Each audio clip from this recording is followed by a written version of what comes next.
დილა მშვიდობისა ყველას 18 სექტემბრის საქმიან ოთხშაბათს ვიწყებთ TV პირველზე ბიზნეს მედია საქართველოს გუნდი თქვენთვის გქონავს საქმიან დილას და მაშ ასე ეგრეთ წოდებული პასუხისგებლიანი დაკრედიტების სისტემის ამოქმედებიდან მე-9 თვეს ეროვნული ბანკის პრეზიდენტი მიიჩნევს რომ რეგულაციებით ის შედეგი დადგა რის მიღებასაც ეროვნული ბანკი გეგმავდა მე-9 თვის თავზე დედას და ბავშვიც თავს ჯამთელად გრძნობენ აგვისტოსთვის მაკროეკონომიკური პარამეტრების მიხედვით რეკორდული რაოდენობის ვიზიტორების მიღების მიუხედავად აგვისტოში საქართველოს ტურისტული სექტორის შემოსავალი 10%-ით, ანუ დაახლოებით 47 მილიონი დოლარით შემცირდა და მან 396 მილიონ 100,000 დოლარი შეადგინა. მე მგონი დროა ეკონომიკის სამინისტრომ შავი ფერი სამოსიდან მოიხსნას და შედარებით ფერებშიც გადავიდეს და სტატისტიკის საფუძვლებსაც დაეუფლოს.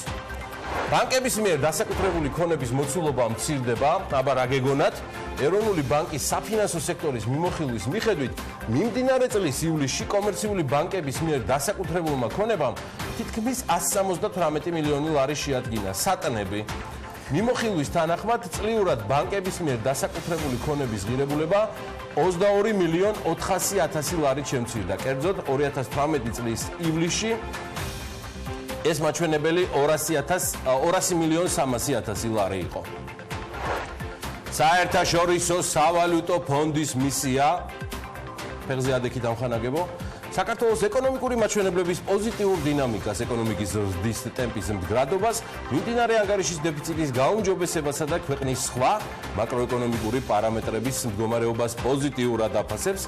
ასეთია პრემიერ-მინისტრის აპარატის მიერ გავრცელებული ინფორმაცია გიორგი გახარიასა და მისიის ხელმძღვანელის შეხვედრის შემდეგ. რელიზის მიხედვით მერსედეს ვერა მარტინმა აღნიშნა საქართველოს ეკონომიკური ზრდის დინამიკა საკმაოდ მყარია. შეხვედრამ საქმიან და მშვიდ ვითარებაში ჩაიარა. შეერთებული შტატებიდან დაბრუნებული ნათია თურნავა ოფიციალური ვიზიტით აზერბაიჯანს ესტუმრა. ეკონომიკისა და მდგრადი განვითარების მინისტრი აზერბაიჯანელ კოლეგასთან დაგეგმილი შეხვედრის გარდა აზერბაიჯანის რკინიგზისა და სოკარის ხელმძღვანელ პირებთან გამართავს მოლაპარაკებებს, ასევე რა თქმა უნდა გუშინ გავრცელდა ინფორმაცია, რომ იგი მთლად აზერბაიჯანის პირველ პირს ილხამ ჰეიდარიზე ალიევს შეხვდა. კახეთში ბოლოს 30 წელიწადში ყველაზე მეტი ყურძენი დაიწურა. გუშინდელი დილის მონაცემებით რეგიონში 63,000 ტონა ყურძენია გადამუშავებული, 41,000 ტონა ქაწითელი, 16,000 ტონა საფერავი, 2,800 ტონა კახური მწვანე და დანარჩენი სხვადასხვა ჯიშის ყურძნებია. ღვინო კახურო, ბარაკა, ბიჭებო შევერეთ. გამკაცრებული რეგულაციების ფონზე საფინანსო ბაზარს კიდევ ერთი მიკროსაფინანსო ორგანიზაცია ტოვებს. კომპანია სოლვა მას გაუქმა სწორედ ეროვნულმა ბანკმა რეგისტრაცია და უკვე ლიკვიდაციის პროცესიც არის დაწყებული. ეროვნული ბანკის 5 სექტემბრის მონაცემებით ლიკვიდაციის პროცესში კიდევ 13 მიკროსაფინანსო ორგანიზაცია. 13-იც თასიაო ამბობენ და ან 12 გააკეთეთ, ან 14. წიაღის სფეროში ინვესტიციების მოცულობა იზრდება. 2019 წლის 8 თვეში სფეროში 68 მილიონი ლარია ინვესტირებული. წიაღის ეროვნული სააგენტოს მონაცემებით საბიუჯეტო შენატანმა ცენტრალურ და ადგილობრივ ბიუჯეტში 42 მილიონ ლარს გადააჭარბა. ძალიან ბევრია, ძალიან. საქართველოს ინვესტორთა საბჭოს გერმანული ბიზნეს ასოციაცია და საქართველოს-თურქეთის ბიზნესმენთა ასოციაცია შეუერთდა. შეიძლება ითქვას, რომ ინვესტორთა საბჭო უკვე შედგა. საბჭოს წევრობაზე განაცხადი სულ 6 ბიზნესს გაერთიანებას ჰქონდა შეტანილი. ინვესტორთა საბჭო EBRD-ის ინიციატივით შეიქმნა და მისი წევრები წელიწადში მინიმუმ 4 ჯერ იკრიბებიან. საბჭოს თლად საქართველოს პრემიერ-მინისტრი ხელმძღვანელობს. ხო, საქართველოს ენერგეტიკის განვითარების ფონდი და სააქციო საზოგადოება საქართველოს ნავთობისა და გაზის კორპორაცია მთლად ქართლის ქარის ელექტროსადგურს 100%-იანი წილით ელევიან და ამ მიზნით საჯარო აუქციონს აცხადებენ. საწყისი ფასი 14 მილიონ 250,000-ია. ქარის მოტანილს ქარივე წაიღებსო.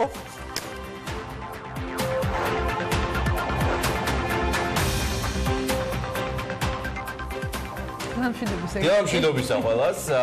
მოგესალმებით, ძალიან საინტერესო დღე იქოქება 18 სექტემბერია, 4 დღე. საქმიანი დილას ტრადიციულად წარმოგიდგენთ მე, გიორგი ისაკაძე, ანა პეტრიაშვილთან ერთად და ძალიან მოხარული ვარ, რომ BMG-ს აქვს პატივი TV პირველზე გახსნას ყოველთვის ეთერი საქმიანად. დღევანდელი დღეც ისეთ დახუმძლურია. საქმიანი საინტერესო და ისტორიებით. კი ბატონო.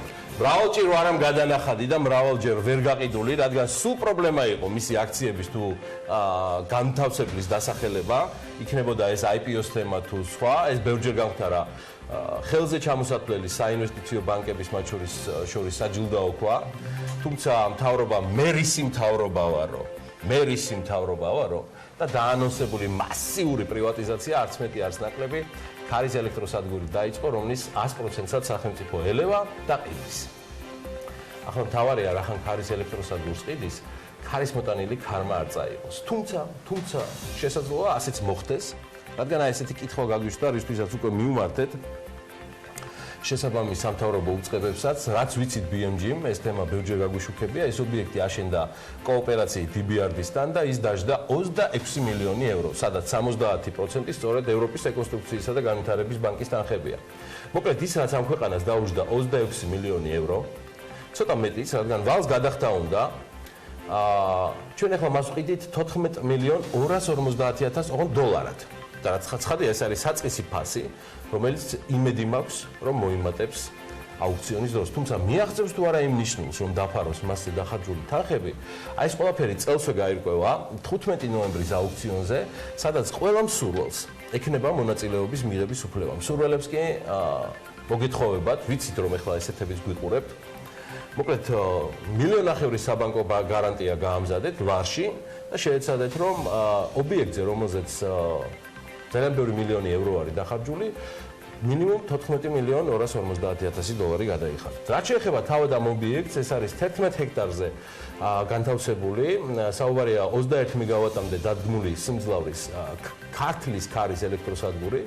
ეს მოიცავს დაახლოებით, მე როგორც ვიცი, 3.5 მეგავატ სიმძლავრის 6 ტურბინას, პლატფორმებს, ფუნდამენტებს, სიმძლავრის მიწისქვეშა გადამცემ ხაზს, მიწისქვეშა ოპტიკურ კაბელს, ოფისის შენობას და სხვა მოძრავ ქონებას. მოკლედ ესეთი ამბავია ელექტროსადგურის გაყიდვის თემაზე და იმედია რეალური ინვესტორები გამოჩნდებიან და არა დონკიხოტები, რომლებიც თავისი როსინანტებით ბაქიბუქობენ და საქმეზე რომ მიდგება, მე არც თავი არ აქვთ.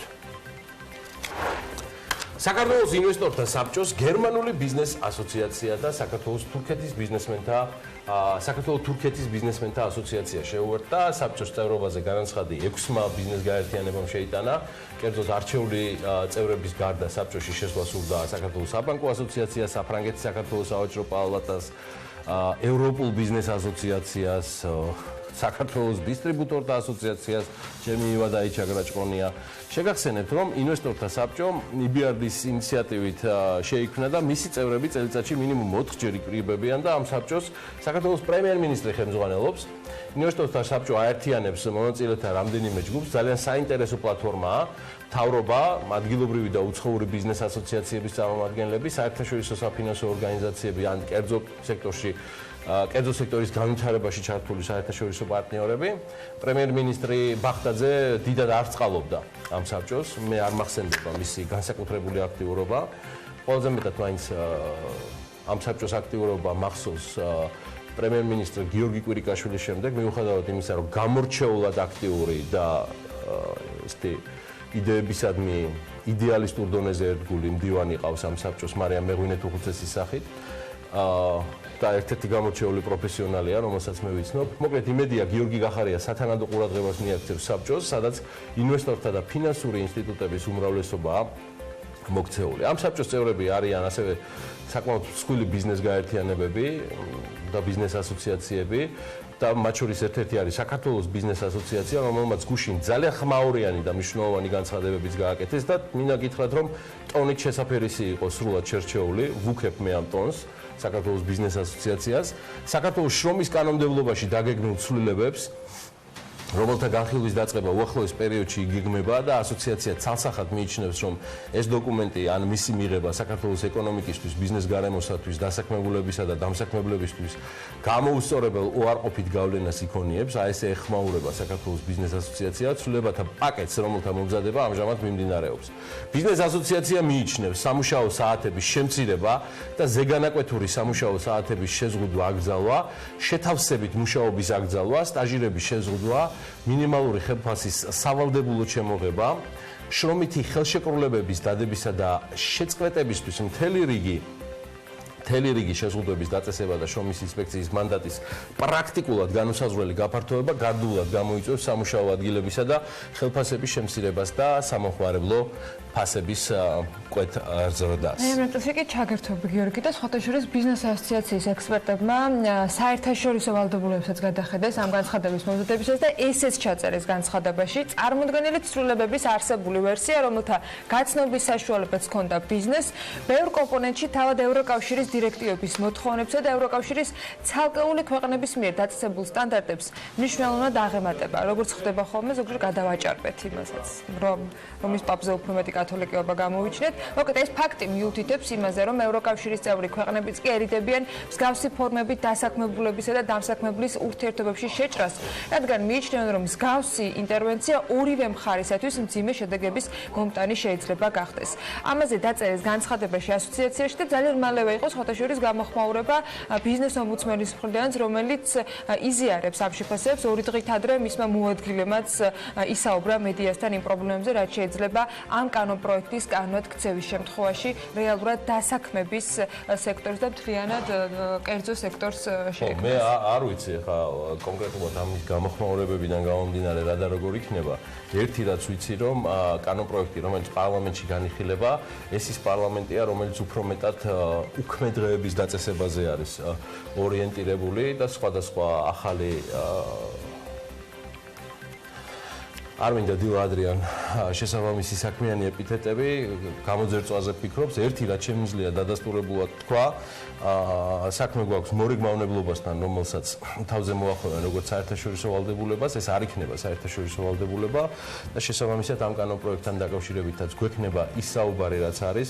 თქვენ ხელს უწყობთ უკნარობას ამ ქვეყანაში და არ აკეთებთ არანაირად შრომის სტიმულირებას და ბიზნესის სტიმულირებაზე საერთოდ საუბარიც არ მაქვს.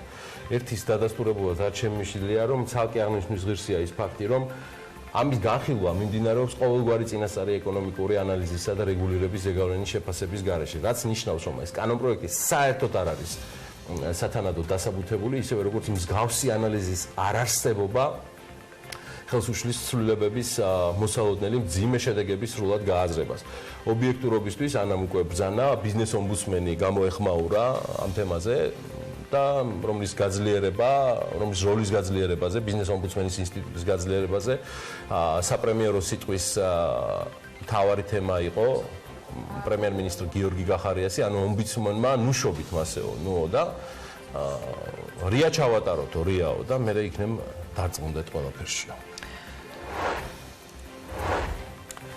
თავარი რისკი კვლავ თავად გაუფასურებული ლარია, ბრძანებს ეროვნული ბანკის ვიცე-პრეზიდენტი არჩილ მესტვირიშვილი. მედიასთან საუბარში მესტვირიშვილი აღნიშნავს, რომ ლარის გაუფასურების გამომწვევ მოლოდინებზე და გაუფასურებული ლარის გამო ფასების ზრდის საფრთხეზე, ასევე ეროვნული ბანკის პრეზიდენტის გუშინ ბევრი ესაუბრა მედიას, თუმცა არჩილ მესტვირიშვილი მიიჩნევს, რომ ინფლაციაზე მოქმედი რისკების ამოწურვამდე პოლიტიკის გამკაცრებას ასევე განაგრძობს ეროვნული ბანკი. თავარი რისკი გაუფასურებული ლარია, ტურიზმიდან შემოსავლების შემცირებულია, რამაც თავისთავად გავლენა იქონია კურსზე და გააჩინა დამატებითი მოლოდინები. ძირითადი მამოძრავებელი კვლავ არის მოლოდინები, სების რეაგირება, პოლიტიკის გამკაცრება, რაც მისი თქმით თავის შედეგებს გამოიღებს.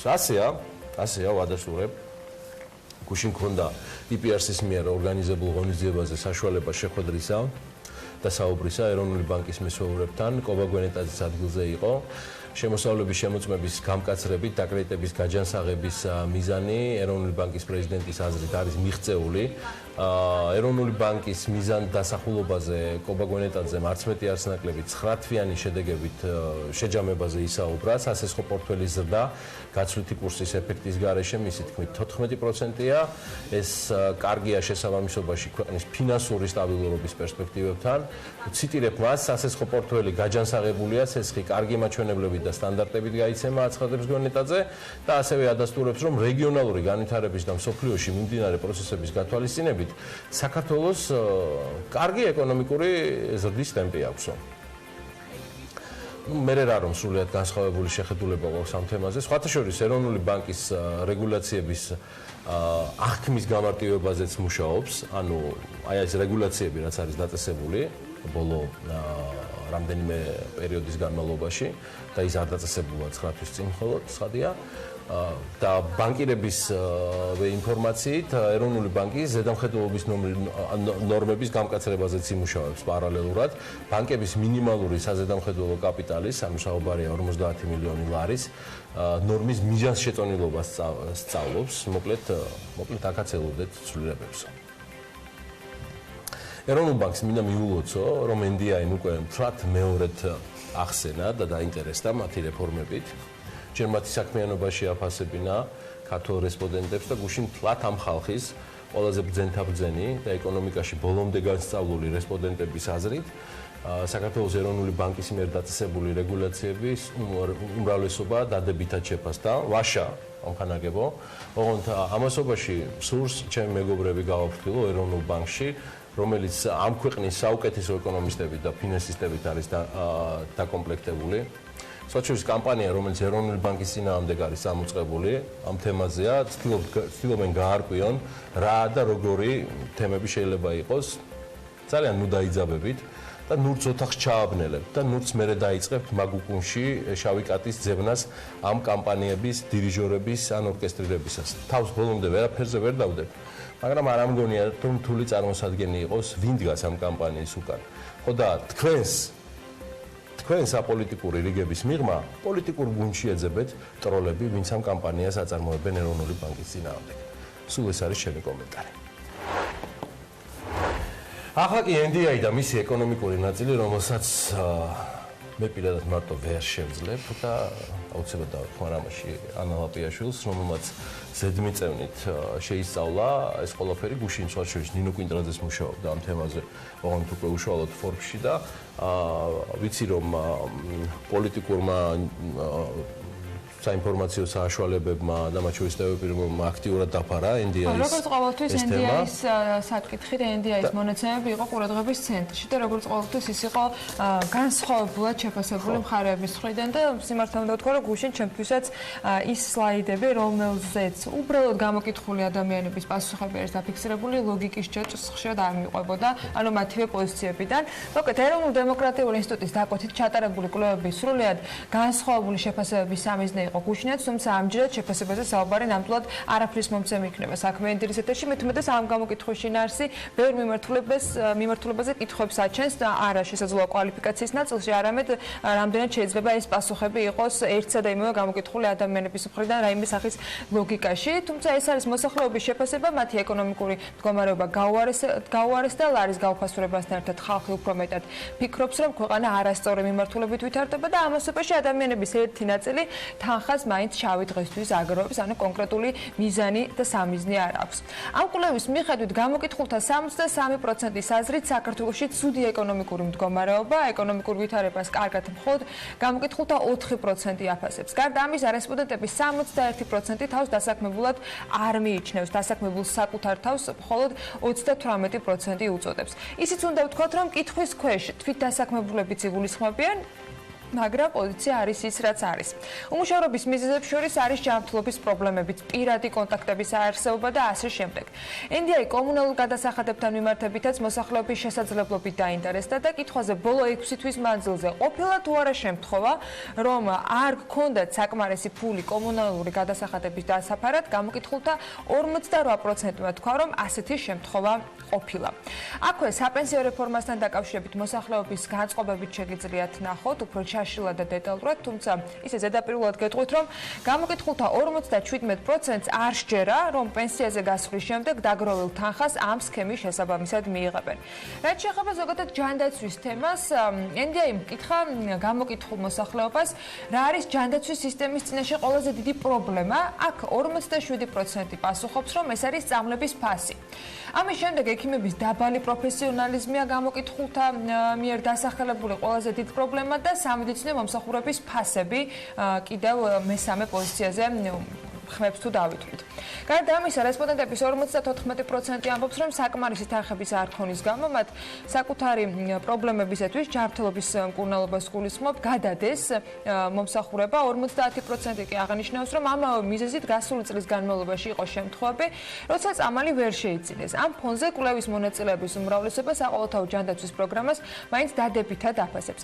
ხომ, ეს კვლევა ჩატარებული არის ივლისის თვეში და პრინციპში ამ პერიოდში შეიძლება ახალი დაწყებულიყო, ან არც იყო დაწყებული მედიკამენტების ერთლარად შეძენის შესაძლებლობის გაფართოების სქემა, რომელიც დღეს მოქმედებს და შესაძლოა არც იყო შესული მოკლედ ამ მონაცემებში. ამ ტენდენციაში ძალიან ბევრი ურთიერთგამომრიცხავი მონაცემი დგება, თუმცა გამოკითხვით მიღებული შედეგები ლოგიკის სრულფასოვან ჯაჭვში შეიძლება ხშირ შემთხვევაში ვერ მოექცეს, ეს იქნება ბანკებთან დამოკიდებულება, სესხის აღების შესაძლებლობას პირველი ვის გაიხსენებდნენ, ვის მიმართავდნენ, ან არსებობს თუ არა შანსი იმისა, რომ ამ თუ იმ გამოკითხულმა მოსახლემ აიღოს უპროცენტოდ სესხი რამდენიმე დღის განმავლობაში. მაგრამ ფაქტი არის ის, რომ ეს გამოკითხვა აჩვენებს იმ განწყობას, რომელიც 2000-ზე მეტი ადამიანის გამოკითხვის შედეგად სტატისტიკური მონაცემებით დამუშავდა და შედგა.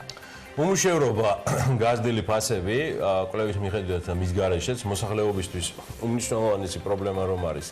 ამას NDI ნამდვილად არ სჭირდება, ჩვენ ვცდილობთ არაფერი გამოგვეპაროს და ერთ-ერთ უმნიშვნელოვანეს პრობლემას საწვავის ფასების ცვლილებას რასაც ვაკვირდებით, ამას ხადია თავის ძალიან მნიშვნელოვან და გამჭრია ხმძერას არაშორებს ლევან თაღიაშვილი, რომელიც ახერხებს, რომ ყოველი გადაცემის წინ აქ იყოს და მე ტროლოს თავისი Instagram story-ებით, რომელიც მე ათავსებს, ესეც კარგად გამოსდის, მაგრამ გუშინ მას ჰქონდა საშუალება, რომ ამ სფეროს შესაბამის რესპონდენტებთან ერთად მოეკითხა ნავთობ პროდუქტების ფასის ცვლილებების პროგნოზი, რომელსაც კონკრეტული გარემოებიდან გამომდინარე, რომელიც შაბათ საღამოს საუდის არაბეთში შეიქმნა, ვაშუქებთ ჯერ კიდევ ორშაბათს დილიდან მოყოლებული. მივესალმები ლევანს, კიდევ ერთხელ უკვე სატელევიზიო სალამი ლევანს და დილამშვიდობისა და ველით მის განახლებულ ინფორმაციას რა ხდება ჩვენს ზევით და ჩვენს ქვევით. ნამდვილად ასეა, ორი დღეა BMG-ის ეთერებში ნავთობის საერთაშორისო ფასების მატებაზე გვაქვს საუბარი, რაც საუდის არაბეთში მომხდარმა თავდასხმამ გამოიწვია. ნავთობ იმპორტიორთა კავშირის წევრთა შეხვედრაზე საჭირო ჩავთვალეთ გვეკითხა სოკარ პეტროლიუმ ჯორჯიასა და დისტრიბუტორთა ასოციაციის წარმომადგენლებთან თუ რა გავლენას მოახდენს ეს ფაქტი ბენზინისა და ზოგადად პროდუქტების ფასზე. ლევან გიორგაძის განცხადებით ჯერჯერობით პროგნოზების გაკეთება რთულია, რადგან ახალი ფასის დასადგენად გარკვეული დრო უნდა გავიდეს და თან ისიც უცნობია ეს კრიზისი რამდენ ხანს გაგრძელდება. თემაზე კომენტარი გააკეთა ასევე ვანომ თვალაშვილმაც, მანაც პროგნოზების გაკეთებისგან თავი შეიკავა, მიუხედავად ყველაფრისა საერთაშორისო ბაზრის გავლენას ჩვენი ზომის ეკონომიკის ქვეყანა ვერ გაექცევა და შესაძლოა ფასების გადახედვა მომავალში გარდაუვალი გახდეს. ვნახოთ რესპონდენტების კომენტარები. საერთაშორისო ბაზარზე 10%-ით მოიმატა ნავთობის ფასმა, გააჩნია რა სიხშირით ამუშავდება სიმძლავრეები საუდის არაბეთში. და რამდენი ხანი გასტანს ეს გაძვირება და ასე ვთქვათ შეზღუდული მიწოდება. კი, იმიტომ რომ ამერიკამ ამავე დროს გასაბრძანება იმაზე, რომ რეზერვების გაყიდვა დაიწყო და შესაბამისად ნახოთ როგორ დააბალანსებს ეს ყველაფერი მიწოდება მოთხოვნას. რთულია, იმიტომ რომ გუშინ მოხდა ეს ყველაფერი და ეხლა გუშინ არ დამიტვირთია გემი რო გითხრათ რომ ძვირზე დავტვირთე და ვნახოთ. ლოჯისტიკის ხარჯები პირდაპირ დაკავშირებული საწვავის ფასთან დისტრიბუტორთა და მწარმოებელთა ასოციაციები ადასტურებს, რომ თუ მათი ხარჯები მოიმატებს, დახლებზე პროდუქციის ღირებულება დიდი ალბათობით გადაიხედება.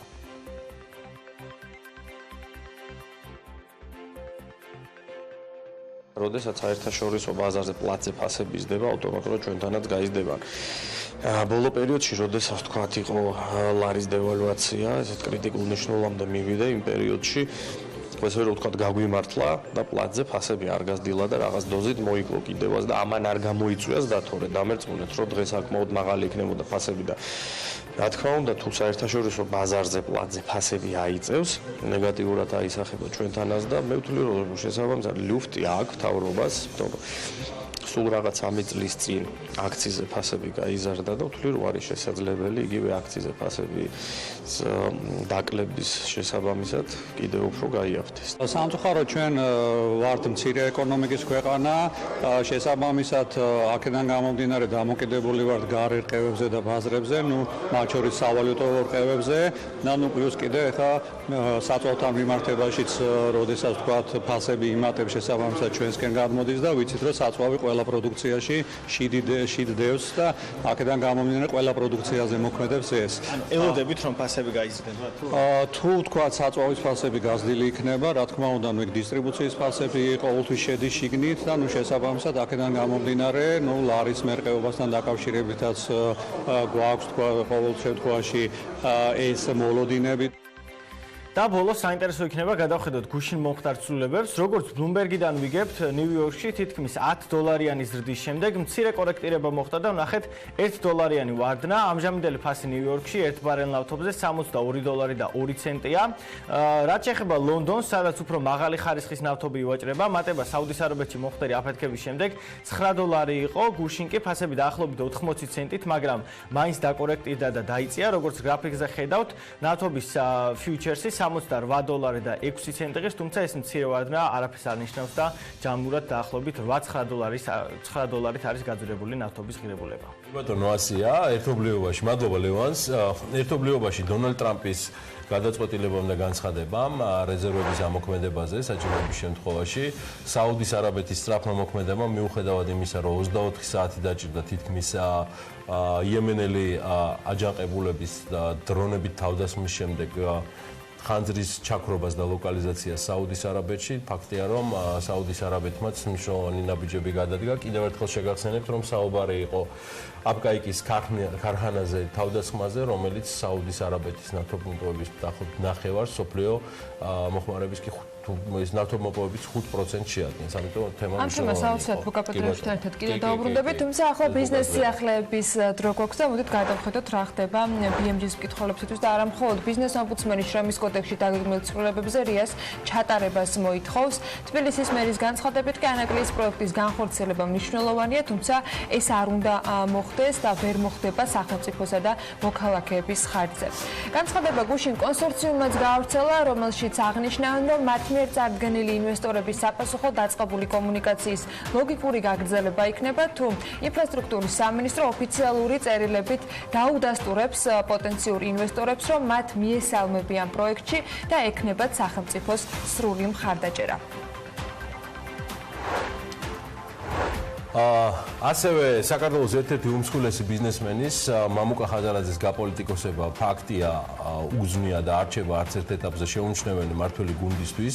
ავანგარდში ამ ეტაპზე პარლამენტის ვიცე-სპიკერი გიორგი ვოლსკია, რომელიც სამთავრობო გზავნილების მთავარი მოდერატორია, ბატონი ვიცე-სპიკერი როგორც თავად ამბობს, ვერ გაერკვა ხაზარაძის პოლიტიკურ წიაღსვლებში, ჯერჯერობით და უწუნებს მას ყველაფერს დარე ფერებით და არც ეპითეტებს იშურებს, ან ჯიბისკენ მიაქვს ხელი ხაზარაძის შეფასებისთვის.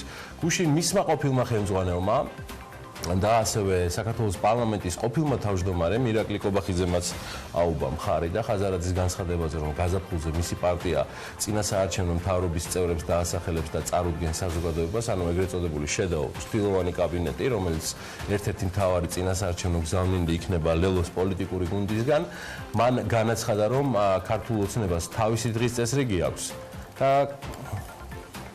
და კონცენტრაციაც სწორედ ამაზე გვაქვს, ანუ ჩვენს დღის წესრიგზე და მინისტრთა კაბინეტზე,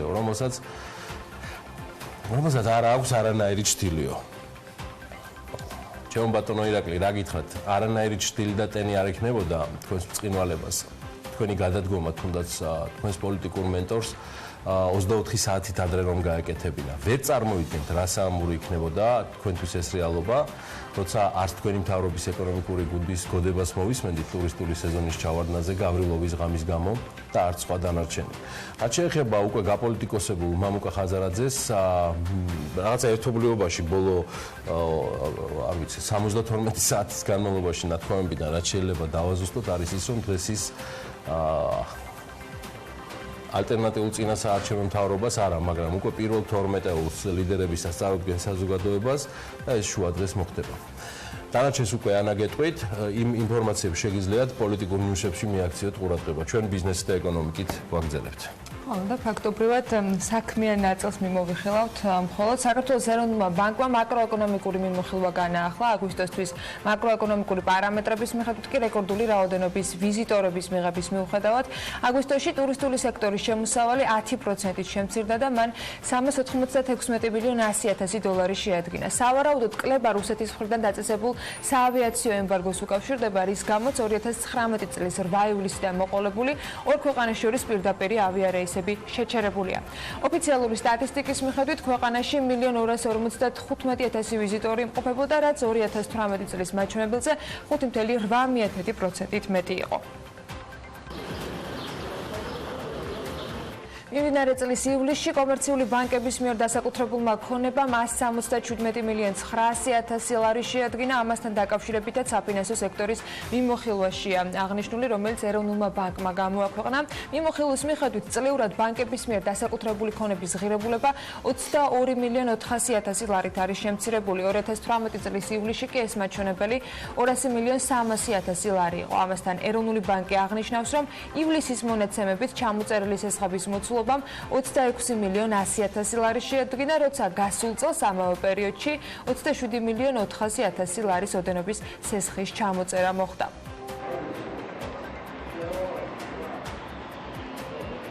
რაშიც ეროვნულ ვალუტას და რომელი პარამეტრები ახდენს ლარის არასტაბილურობაზე ძირითად გავლენას, ეს კითხვა კოპაგონეტაძესთან გუშინ დაისვა. ეროვნული ბანკის პრეზიდენტმა პირდაპირ პასუხს თავი არიდა და მან იმ ძირითად კომპონენტებზე ისაუბრა, რასაც ეროვნული ბანკი ვალუტის მდგომარეობაზე დასაკვირვებლად უყურებს. პოპულიზმის და ესეთი იმისათვის რომ ამის ანალიზი გაკეთდეს, აუცილებელი არის საგანმანათლებლო ბალანსი, რომ მთლიანად გქონდეს. თქვათ, ჩვენ როდესაც მიმდინარე ანგარიშებს საუბრობთ ხოლმე, იქ არ უყურებთ მხოლოდ სავაჭრო ბალანსს, რა თქმა უნდა, და სხვა პუნქტები, სხვა მაჩვენებლებიც უნდა გავითვალისწინოთ, როგორც არის იგივე გადმორიცხვები, სერვისებიდან შემოსავალი და ასე შემდეგ. იგივე შეეხება ფინანსურ ანგარიშსაც, როგორც მოგეხსენებათ, პირდაპირ უცხო ინვესტიციები ფინანსური ანგარიშის ერთ-ერთი ნაწილია და ვფიქრობ, რომ მას შემდეგ და თვის ბოლოს იქნება საგანმანათლებლო ბალანსი მეორე კვარტალის, შესაძლებელი იქნება თქვათ უფრო რა მოახდინა გავლენა ამაზე, ასე ცალსახედ რთულია თქმა და მეორე კვარტალის ბალანსის საგანმანათლებლო ბალანსის გამოქვეყნების მერე უფრო კარგად იქნება შესაძლებელი ამ ანალიზის გაკეთება. ნეგატიური ინოვაციების კლებაზე მაინც მოვიწევთ მეტი. ვფიქრობ, რომ სექტორი ვითარდება კარგად, მაგრამ რაც უფრო მნიშვნელოვანი არის ჯანსაღად ის, რომ სექტორი გააგრძელებს ასემუშაობას, იქნება იმის დასტური, იმის, რომ ინვესტიციები ყოველთვის შენარჩუნებული იქნება. ხოლო და ერთი ადამიანის ძალისხმევა არსებულ პრობლემას ვერ უშუალებს. ასეთი იყო გიორგი გახარიას გაპრემიერებასთან დაკავშირებით დისტრიბუტორთა ბიზნეს ასოციაციის ხელმძღვანელის შეფასება, რომელმაც ლარის კურსზე ისაუბრა და ის ამბობს, რომ დღეს ბიზნესისა და ეკონომიკის მთავარი პრობლემა სწორედ ლარის კურსია. თუ კონკრეტული გეგმა არ იქნა წარმოდგენილი მთავრობის მხრიდან, მაშინ ეროვნული ვალუტის დასტაბილურება ვერ მოხდება. ზოგადი შეფასებები, როგორც ისმის ბიზნეს სექტორიდან და სხვადასხვა ასოციაციებიდან, თქვა და არ არის ისეთი კრიტიკული და არ არის ისეთი ნეგატიური, თუმცა აქ თავარი რაც არის გასათვალისწინებელი, რომ ერთი ადამიანი ამ ყველაფერს ნამდვილად ვერ შეცვლის. ფაქტია, რომ თქვა იგივე გუნდი, ეკონომიკური გუნდი, ვინც იყო წინა პრემიერის დროს, არის დღევანდელ რეალობაში იგივე. ნუ თუ ჩვენ იმას ვისაუბრებთ, რომ ლარის სტაბილურობა არის, როდესაც არ არის 3 და არის 2.96, ეს მინდა გითხრათ, რომ არის ცდარი, ლარის სტაბილურობა იქნება, როდესაც იგი 2.7 ნიშნულს ჩამოცდება. ყველაზე მნიშვნელოვანი ქვეყნის ეკონომიკისთვის დღევანდელ დღეს არის ლარის სტაბილურობა, ლარის გაჯანსაღება და ლარის გაჯანსაღებას ვერც ეროვნული ბანკი შეძლებს, ცალკე და რა თქმა უნდა მთავრობის ეკონომიკურმა გუნდმა თუ ამას ხელი არ შეუწყო და ერთობლივად არ იმუშაოს, რა თქმა უნდა ამას არაფერი არ იშველება და ახლა უკვე დრო არის რომ ამინდის პროგნოზს გადავხედოთ და ტრადიციულად გარემოს ეროვნული სააგენტო გვაწვდის ცნობებს ამინდის შესახებ, რომლის მიხედვითაც ამინდი მთელი ქვეყნის მასშტაბით სამხრეთიდან გავრცელებული თბილი ჰაერის მასების გადაადგილებით იქნება გამპირობებული და დროგამოშვებით ღრუბლიანობის მომატებას ველოდებით. აღმოსავლეთ საქართველოში ზოგან იქროლებს დასავლეთის მიმართულების ძლიერი ქარიც. სოხუმში 26 გრადუსია ნავარაუდები, ბათუმსა და ქობულეთში უნალექო ამინდი და 27 გრადუსი იქნება, ქუთაისში 29 გრადუსი მიაღწევს ტემპერატურა, ზუგდიდში და ანაკლიაში 28 გრადუსი დაფიქსირდება, ოზურგეთში 29 გრადუსია ნავარაუდები და ონში 25 გრადუსი. გორში მაქსიმალური ტემპერატურა 27 გრადუსი იქნება, ცხინვალში 26 გრადუსია ნავარაუდები, მარნეულში 28, რუსთავში 29 და ახალციხეში 26 გრადუსი. ბორჯომში იქნება 26 გრადუსი, ბაკურიანში 19 გრადუსი მიაღწევს ტემპერატურა და ახალქალაქში 21 გრადუსია ნავარაუდები. სტეფანწმინდაში მაქსიმალური ტემპერატურა დღის განმავლობაში 15 გრადუსი დაფიქსირდება, თელავში 27 გრადუსი იქნება და რაც შეეხება დედაქალაქს, თბილისში დროგამოშვებით ღრუბლიანობა მოიმატებს, უმეტესად უნალექოდ ჩაევრის დღე და დროგამოშვებით ჩრდილო-აღმოსავლეთის მიმართულების ძლიერი ქარი იქრორებს, მაგრამ დღის განმავლობაში მაქსიმალური ტემპერატურა შედარებით სითბოს გვპირდება და 28 გრადუსი არის ნავარაუდები. ასე ამინდი გულდება 18 სექტემბერს მთელი საქართველოს მასშტაბით და რა თქმა უნდა ეს დღეც იწყება საქმიანად ჩვენ სტუმრებთან ერთად პირველ ბლოკში, სტუმრების პირველ ბლოკში კი სულ რამდენიმე წუთში უმასპინძლებ ძალიან საინტერესო რესპონდენტებს რეკლამის შემდეგ დაგიბრუნდებით დაგვროვდეთ.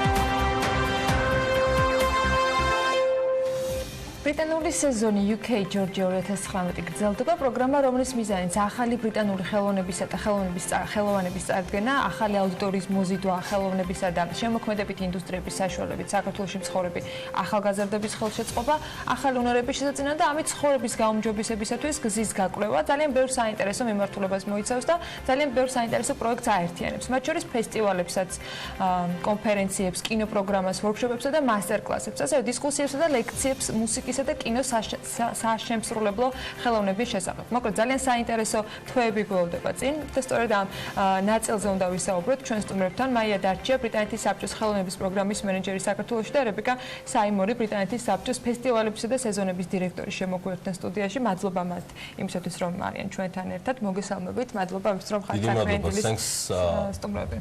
For being with us from early morning. So first question the first question is to ბრიტანეთის საბჭოს ხელოვნების პროგრამის მენეჯერს, ქალბატონი რებეკა კი ბრიტანეთის საბჭოს ფესტივალების და სეზონების დირექტორია. So first of all some sort of intro. პირველ რიგში მინდა პირველ რიგში რომ თქვენ პირველი შეკითხვა დაგისვათ პერსონალური როლის შესახებ მთელს ამ მოვლენებში ბრიტანეთის საბჭოსთან ერთად და რა არის დღევანდელი მდგომარეობა. ჩემი მოვალეობა გახლავთ რომ გაუწიო დირექტორობა საფესტივალო სეზონს, ყველა ჩვენი კოლეგა რომლებიც ასროდე ქვეყანაში მუშაობენ, სწორედ ჩართული არიან იმაში რომ ქვეყნებს შორის ურთიერთობების თაობაზე დროდადრო ვიზეიმოთ და ფაქტიურად ეს გახლავთ ის საშუალება რომლითაც განვითარებს ჩვენს ურთიერთობებს ქვეყნებთან.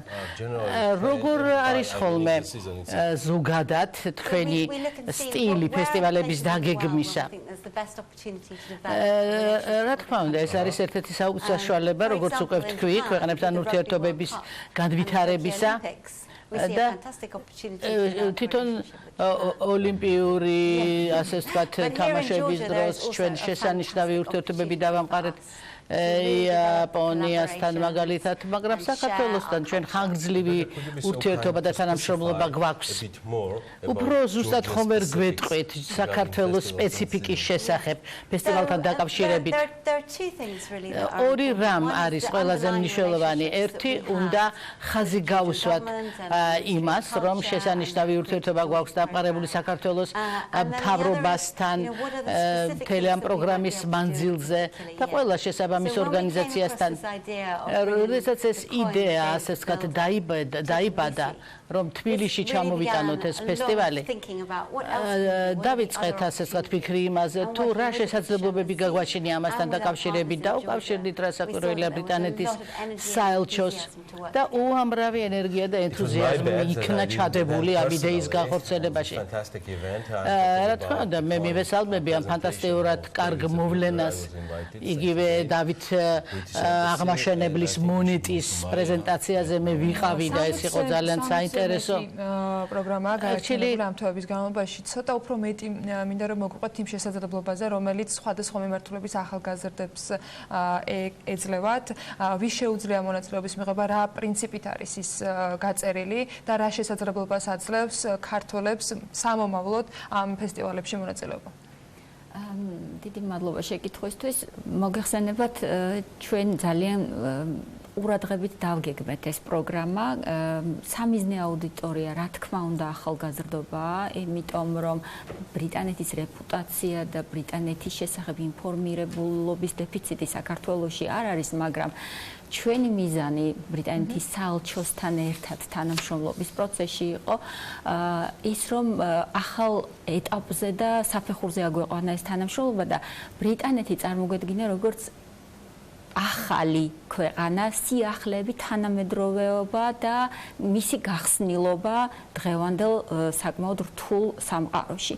შესაბამისად, შევარჩიეთ ორი თემა. ერთი არის კულტურული შემოქმედებითი ინდუსტრიები და მეორე ინკლუზიურობა, შეზღუდული შესაძლებლობების პირთა თვის და განსაკუთრებით ხელოვანთათვის პროფესიული განვითარების შესაძლებლობების მიცემაც და ამავე დროს ბრიტანული და ქართული თანამშრომლობებისთვის ხელის შეწყობა. შესაბამისად, აი ეს 60-ზე მეტი ღონისძიება გულისხმობს არა მარტო ბრიტანული ხელოვნების ნიმუშების ჩვენებას, არამედ ისეთ თანამშრომლობას, როგორიც ვთქვათ, ბრიტანეთის მუზეუმსა და ეროვნულ მუზეუმში შორის მოვახერხეთ, როდესაც მეფე დავითის მონეტა ჩამოვიტანეთ, როდესაც ვთქვათ, აკა მორჩილაძე იქნება ერთ-ერთი მონაწილე ამ ჩვენი პროექტისა, მაგრამ ასევე წარმოვადგინოთ თანამშრომლობა, ვთქვათ, თბილისის საერთაშორისო თეატრალურ ფესტივალსა და სახელგანთქმულ ბრიტანულ კომპანიას შორის, რომელსაც Studio Wayne McGregor ქვია. თბილისის საერთაშორისო კინოფესტივალზე თანამშრომლობა ბრისტოლის Encounters კინოფესტივალსა და თბილისის კინოფესტივალს შორის Depicted, რომელიც ძალიან საინტერესო და ახალგაზრდული კომპონენტია 90 წამიანი ფილმების ფესტივალი. თან იმის გათვალისწინებითაც, რომ ბრისტოლის და თბილისის ესეთი მრავალწლიანი დამეგობრების ტრადიცია და ზუსტად მაგის გათვალისწინებით. რამდენად აქტიურები იყვნენ საქართველოდან ახალგაზრდები და ყველა სფეროს წარმომადგენლები, რომლებიც თქვენ ჩამოთვალეთ ამაში ჩართვისთვის და რამდენად იყო მათთვის დანახული შესაძლებლობა, რომელიც ამ კვირეულების, შეიძლება თვეების განმავლობაში დავარქვათ. იცით რა, ჩვენ ვაკეთებდით პროგრამას ახალგაზრდებისათვის და მივხვდით, რომ არ შეიძლება ახალგაზრდები არ ვკითხოთ მათი აზრი. შესაბამისად, პირველად საქართველოში, ბრიტანეთში ძალიან გავრცელებული, მაგრამ საქართველოში პირველად ჩვენ აი ამ სეზონისთვის და შევქმენით ახალგაზრდული ბორდი, რომელიც შეიქმნა ესეთი ღია კონკურსის საფუძველზე 160 ადამიანმა შემოიტანა განაცხადი და აქედან 10 ახალგაზრდა შევარჩიეთ, ესენი არიან ახალგაზრდა კულტურის მენეჯერებიც, იურისტებიც, საკმაოდ ტექნიკურად განვითარებული ადამიანები და ჩვენ მათთან რეგულარული შეხვედრები გვაქვს და ძალიან კარგ ინფორმაციას გვაწვდიან მათი ინტერესების შესახებ. მაგალითად, ახლა ხანს ჩავლელი ნაბიჰა იქბალის ლაივ სეტი მზესუმზირაზე, მზესუმზირაში მთაწმინდაზე, სწორედ მათი ფიდბექის გამო განხორციელდა. გასაგებია. Rebecca, my next question is Rebecca, ჩემი შემდეგი შეკითხვა გახლავთ. Would like to know more about გვინდა უფრო მეტი ვიცოდეთ თქვენი პირადი აზრები. რამდენად არის მნიშვნელოვანი საქართველოსთვის ფესტივალები და სეზონები ამგვარი და უშუალოდ თუნდაც დიდი ბრიტანეთის როგორც ამჟამად ტარდება. რა თქმა უნდა, ჩვენ გვაინტერესებს საერთოდ შემოქმედებითი ინდუსტრია, რომელიც უნდა ჩაერთოს ეკონომიკურ განვითარებაში ქვეყნისა. დიდ ბრიტანეთში ძალიან დიდ როლს თამაშობს ხელოვნება ჩვენი ეკონომიკური განვითარებაში, ინდუსტრიაში, სამრეწველობაში საერთოდ. და ჩვენ შეგვიძლია ამის მეშვეობით ინკლუზიური საზოგადოების შექმნათ, შინაარსიანი სამუშაო ადგილები ჩნდება ამგვარი საქმიანობით. ეს არის ძალიან სპეციფიკური, ასე ვთქვათ, სფერო და თავისი გარკვეული ჯადოსნური ძალა გააჩნია, რომელიც თავის მხრივ ემყარება ნდობას, ურთიერთნდობას. და შეიძლება მთელი საზოგადოება შეიქმნას ისეთი, რომელიც არის უფრო შეკრული, მიზანმიმართული და ბიზნესისთვისაც ძალიან კარგია. და ისევ ადამიანები და მათი თანამონაწილეობა, რომელიც ეტყობინება ნდობის ფაქტორს. რა თქმა უნდა, ამას ყველაფერს დიდი დრო სჭირდება, მაგრამ მაინც რა ტემპით განვითარდება ურთიერთობები, ამაზე ბევრია დამოკიდებული. და რა თქმა უნდა, საბოლოო ჯამში ეს არის გართობა, ეს არის სიამოვნების მიღება, რომელიც არც თუ ისე უმნიშვნელო ნაწილი გახლავთ ჩვენი ძალისხმევის. ფორმით იყო მათ შორის კერძო სექტორი, მაია, ამ თქვენი მხრიდან შეთავაზებები გაკეთებული და მათი მხრიდან თქვათ ინიციატივები თუ არსებობდა რაიმე ფორმით ჩართული იყვნენ ამ ფესტივალის ფარგლებში.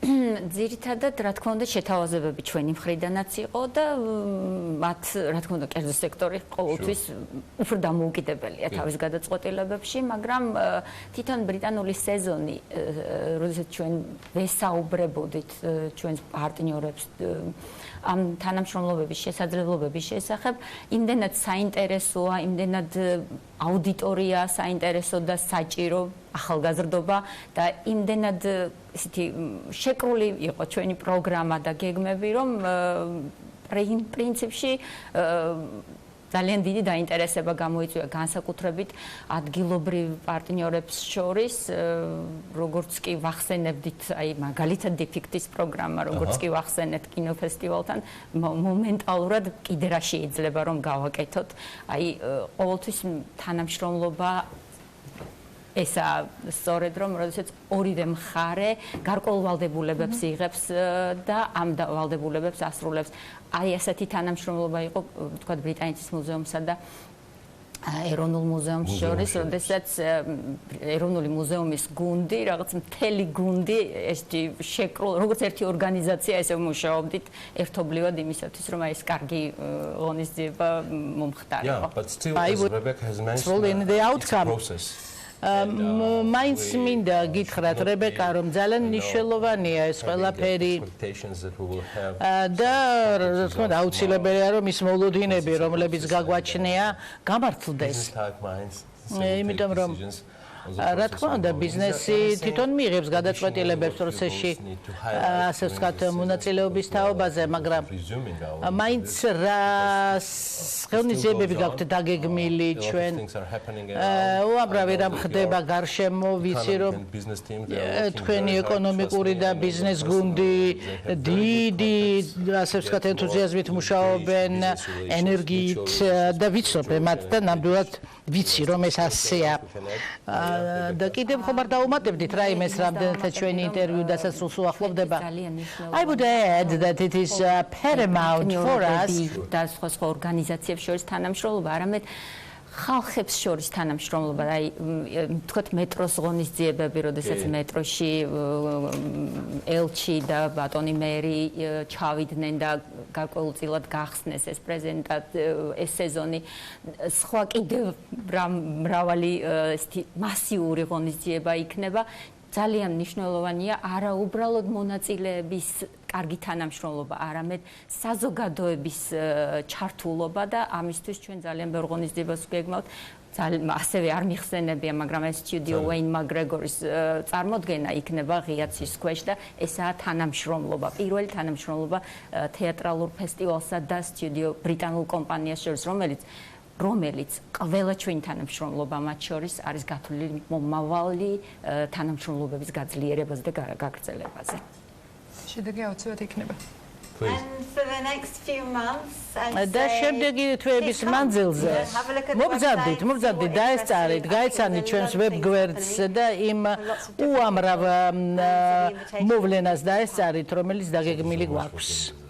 დიდი მადლობა და ნამდვილად ინტერვიუს მაეთ არჩიესთან, ბრიტანეთის საბჭოს ხელოვნების პროგრამების მენეჯერთან, საქართველოში და რებეკა საიმორთან, ბრიტანეთის საბჭოს ფესტივალების და სეზონების დირექტორთან ნახავთ BMG-ს ვებგვერდზე, ეს რამდენიმე წუთში მოხდება. ურმესი მადლობა ლალი კერესელიძეს, რომ იყო დილა ადრიან ჩვენთან ერთად. ყველაფერს წარმოვიდგენდით, ჩემი უსაყვარლესი ადამიანი და მასწავლებელი, რომ ეს დაგვეხმარებოდა ამ თარგმანში. მადლობა მას, რომ იყო ჩვენთან ერთად. და ეხლა შემდეგი თემა. ჩვენ ეხლა კიდევ ერთ თანამშრომლობას და პარტნიორობაზე უნდა მოგიყვეთ. დეველოპერული კომპანია არქი საფეხბურთო კლუბ სამტრედიის გენერალური სპონსორი გახდა. მხარეებმა თანამშრომლობის მემორანდუმს 16 სექტემბერს სამტრედიაში საქართველოს მეორე ეროვნული ლიგის მატჩის დაწყებამდე მოაწერეს ხელი. სალომე ჭიპაშვილი ჩავიდა, რა თქმა უნდა, სამტრედიაში და მან მოგვიმზადა შესაბამისად სიუჟეტიც.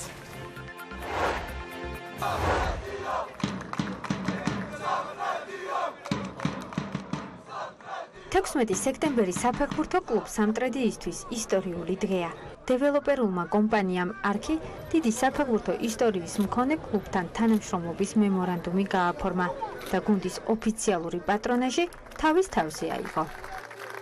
პირველად მოხდა, რომ საფეხბურთო კლუბ სამტრედიას ყავს გენერალური სპონსორი და ეს არის საქართველოს ერთ-ერთი ცნობილი ლიდერი კომპანია არქი. ამ პერიოდში, როცა ძალიან უჭირდა კლუბს, გვერდზე დაუდგა და წარმატებამაც არ დააყოვნა და დღეს ჩვენ ჩემპიონატში ერთ-ერთი ლიდერები ვართ და პრეტენდენტები ვართ, რომ გადავიდეთ უმაღლეს ლიგაში და ეს არ იქნება ერთჯერადი დახმარება, დარწმუნებული ვარ, ეს გაგრძელდება მომავალში და დარწმუნებული ვარ, ერთად დიდ წარმატებებს მივაღწევთ. არქის მთავარი მიზანი არა მხოლოდ ჯანსაღი ცხოვრების პოპულარიზაციაა, არამედ ქართული ფეხბურთის მხარდაჭერა და მისი განვითარების ხელშეწყობა. კომპანია აქამდეც აქტიურად მონაწილეობდა სპორტულ აქტივობებში, თუმცა არქის საფეხბურთო კლუბ სამტრედიის გულშემატკივრებს უამრავ სიურპრიზს პირდება. მოხარულები ვართ, რომ გავხდით საფეხბურთო კლუბ სამტრედიას გენერალური სპონსორები. ჩვენ იმედი გვაქვს, რომ ერთად ბევრ წარმატებას მივაღწევთ. ჩვენთვის მნიშვნელოვანია ჯანსაღი ცხოვრების წესის პოპულარიზაცია, ისევე როგორც ქართული ფეხბურთის მხარდაჭერა. იმედი გვაქვს, რომ ერთობლივი ღონისძიებები მრავლად გვექნება, სხვა აქტივობები და ამ აქტივობების შედეგად ქართული სპორტი, ქართული ფეხბურთი კიდევ უფრო პოპულარული გახდება ქვეყანაში. მემორანდუმის გაფორმების შემდეგ საფეხბურთო კლუბმა სამტრედია მეორე ეროვნული ლიგის შეხვედრას უმასპინძლა. მატჩი თბილისის მენანთან გამართა. შეხვედრის დასრულების შემდეგ სამტრედიის კლუბის ხელმძღვანელობამ არქისთან ერთად პატარა ფეხბურთელებს სამახსოვროდ ბურთები დაურიგა. არქი ლიდერი დეველოპერული კომპანიაა საქართველოში, რომელიც ამ ეტაპზე 20 დასრულებულ 19 მიმდინარე პროექტსა და 10,000-ზე მეტ არქელს აერთიანებს.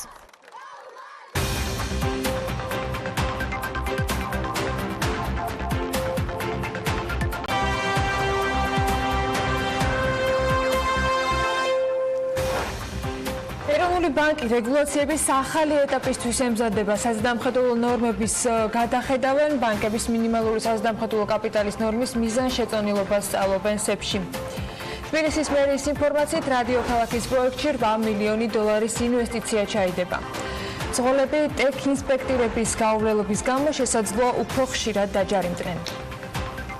ბიზნესი ახლავებით ბრუნდებით საქმიანი დილის ეთერში შემცირებული პირდაპირ უცხოური ინვესტიციები და ბიზნესისათვის დაწესებული რეგულაციები საქართველოს სავაჭრო სამრეწველო პალატის პრეზიდენტმა BMG-თან ქვეყნის საინვესტიციო გარემო შეაფასა. გიორგი პერტაიას FTI-ის შემცირების ზუსტ მიზეზებზე საუბარი უჭირს, თუმცა მისი თქმით ამ პროცესში გასათვალისწინებელია ის ფაქტი, რომ ინვესტიციის მოზიდვიდან იმ დრომდე, ვიდრე სტატისტიკის ეროვნული სამსახური მას აღრიცხავს, გარკვეული დრო არსებობს. შესაბამისად, ის ამბობს, რომ შესაძლოა პირდაპირ უცხოური ინვესტიციების შემცირება რამდენიმე წლის წინ არსებული პასიურობითაც იყოს განპირობებული.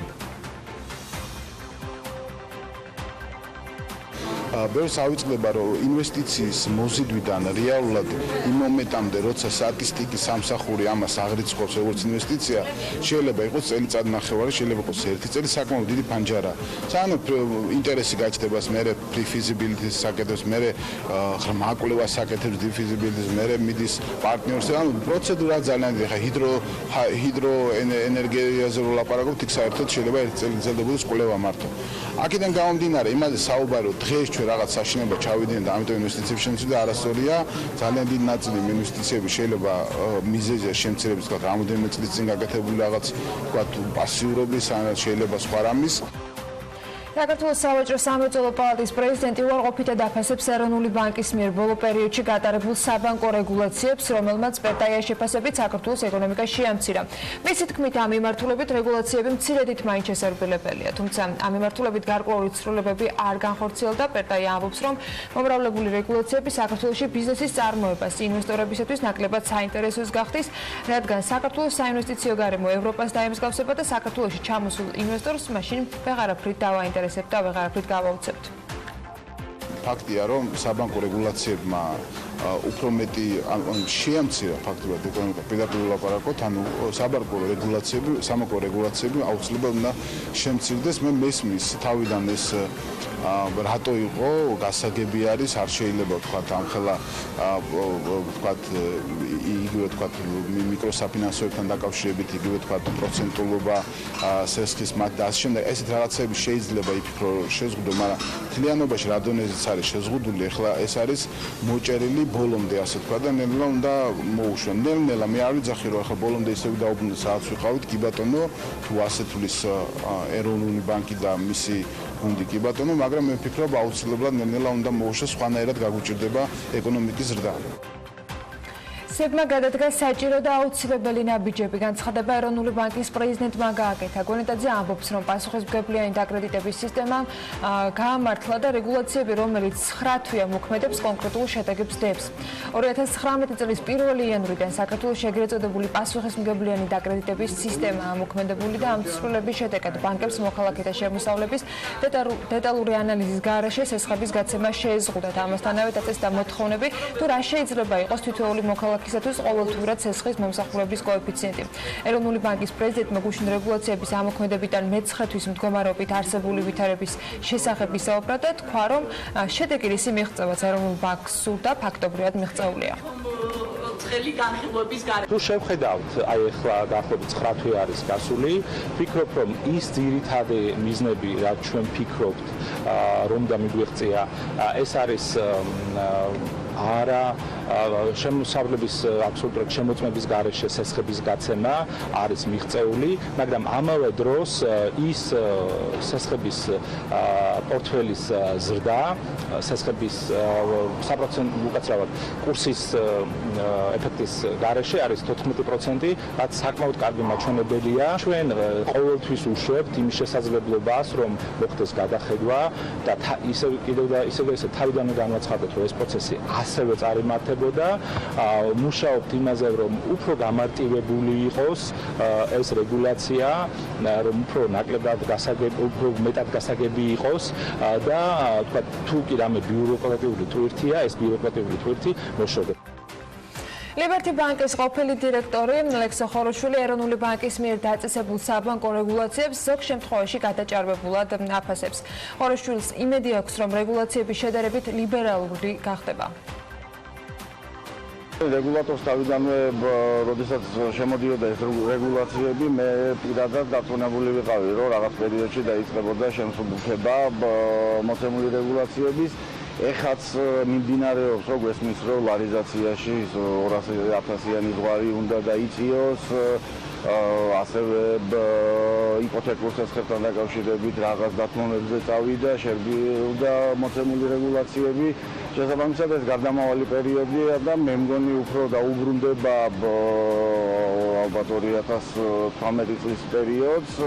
აქ ყველაზე მნიშვნელოვანი რეგულაცია ჩემი აზრით იყო საპროცენტო განაკვეთის შეზღუდვა, რაც მთლიანობაში უფრო ლიბერალური განხილვა არ ვეთანხმები რეგულაციებს, მაშინ რა დააშავა სხვა სექტორებმა და რატო არ ვარეგულირებ სხვა სექტორებს მარჟის თვალსაზრისით, ხო? მაგრამ იმ მომენტისთვის მე ვთვლი, რომ საჭირო იყო რაღაც ჩარევა ჭერს, ხო, სილინგს გულისხმობს საპროცენტო განაკვეთზე. პირველ რიგში შევხედოთ უცხოურ ინვესტიციებს, ხო? როცა საფინანსო სექტორიდან ინვესტიციების გადინება და სამშენებლო სექტორში არის მიზერული ინვესტიცია, ეს პირდაპირ გეუბნებათ თქვენ რა გავლენა მოახდინა საბანკო რეგულაციებმა ეკონომიკის ცალკეულ სექტორებზე და რა გავლენა შეიძლება ჰქონდეს მას ზოგადად ეკონომიკაზე. ეს არის მთავარი ინდიკატორი და ის რომ შემდეგ უცხოური ინვესტიციების ასეთი ქრონიკული შიმშილი ცუდად აისახება ლარზე, ლარი ცუდად აისახება მერე ფასების ზრდაზე, ფასების ზრდის გამო მერე ეროვნულ ბანკს უწევს მონეტარული პოლიტიკის გამკაცრება, ეს თავის მხრივ მერე ეკონომიკურ ზრდაზე ისე უარყოფით ეფექტს აქვს. ეს ერთი ჯაჭვია და ამ კუთხეში ეროვნულმა ბანკმაც და ქართული ოცნების მთავრობამაც თვითონ დაიყენეს თავი. ეხლა მათთვის კარგი გამოსავალი არ არსებობს. აქეთ წახვალ ვაია, იქით წახვალ ვუია. სამომხმარებლო სესხებთან მიმართებაში მოლოდინი არ გვაქვს, რომ მიდგომები შეიცვლება. ეს ჟურნალისტებს საბანკო ასოციაციის პრეზიდენტმა ალექსანდრე ძნელაძემ უთხრა საბანკო რეგულაციებთან დაკავშირებით. მისი თქმით, საბანკო რეგულაციებიდან გამომდინარე, საკრედიტო პორტფელის გასული წლის ზრდის ნեպი შენარჩუნებული არ იქნება და ცალკეული მიმართულებით შემცირებას ელოდებიან, თუმცა კატასტროფული შედეგები საბანკო სექტორისათვის მოსალოდნელი არ არის. ძნელაძე ასევე აღნიშნავს, რომ სამომხმარებლო დაკრედიტების კუთხით რეგულაციების შერბილების მოლოდინი მას არ აქვს. მარტივია მასთან მუშაობა. იყოს მოლოდინი, მაგრამ ეროვნული ბანკის პრეზიდენტმა გუშინვე სოციალურ ქსელებში ეროვნული ბანკის წინააღმდეგ შექმნილი გვერდის შესახებაც გააკეთა. მედიასთან კომენტარი კობა გონეტაძე ამბობს, რომ ამ გვერდების მიზანი ეროვნული ბანკის საქმიანობის დისკრედიტებაა. გეტყვით რას უკავშირდება და ვინ არის ამის უკან, მაგრამ თავისთავად სამწუხარო ფაქტია, რადგანაც ეს არის ინსტიტუტის წინააღმდეგ მიმართული და ზოგადად ეროვნული ბანკის წინააღმდეგ მოქმედება არასოდეს კარგად ასრულდება, არც ერთ ქვეყანაში ამის მაგალითი საკმაოდ ბევრი არსებობს ბოლო პერიოდში. საქართველოს ეკონომიკისა და მდგრადი განვითარების სამინისტროს სააგენტო საწარმოო საქართველოში მხარდაჭერით ჩინეთში ქალაქ შანხაიში ერთ-ერთ ყველაზე მასშტაბურ ღონისძიებაში China International Import Expo-ში მონაწილეობას ქართული კომპანიები მიიღებენ. სააგენტოს ინფორმაციით ეს იქნება შესაძლებლობა ქართული კომპანიებისათვის, რომ საკუთარი საქონელი და მომსახურების ექსპორტი ჩინეთსა და სხვა ქვეყნებში წარადგინონ. 5-10 ნოემბერს ჩინეთში შანხაიში ერთ-ერთი ყველაზე მასშტაბური გამოფენა გაიმართება, რომელშიც მსოფლიოს მასშტაბით 150,000-მდე სხვადასხვა ბიზნეს წრეების წარმომადგენლები დაესწრებიან.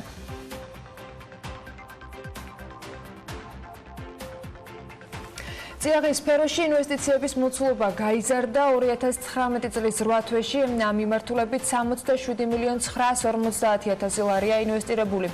წიაღის ეროვნული სააგენტოს მონაცემებით საბიუჯეტო შენატანმა 42,240,000 ლარი შეადგინა.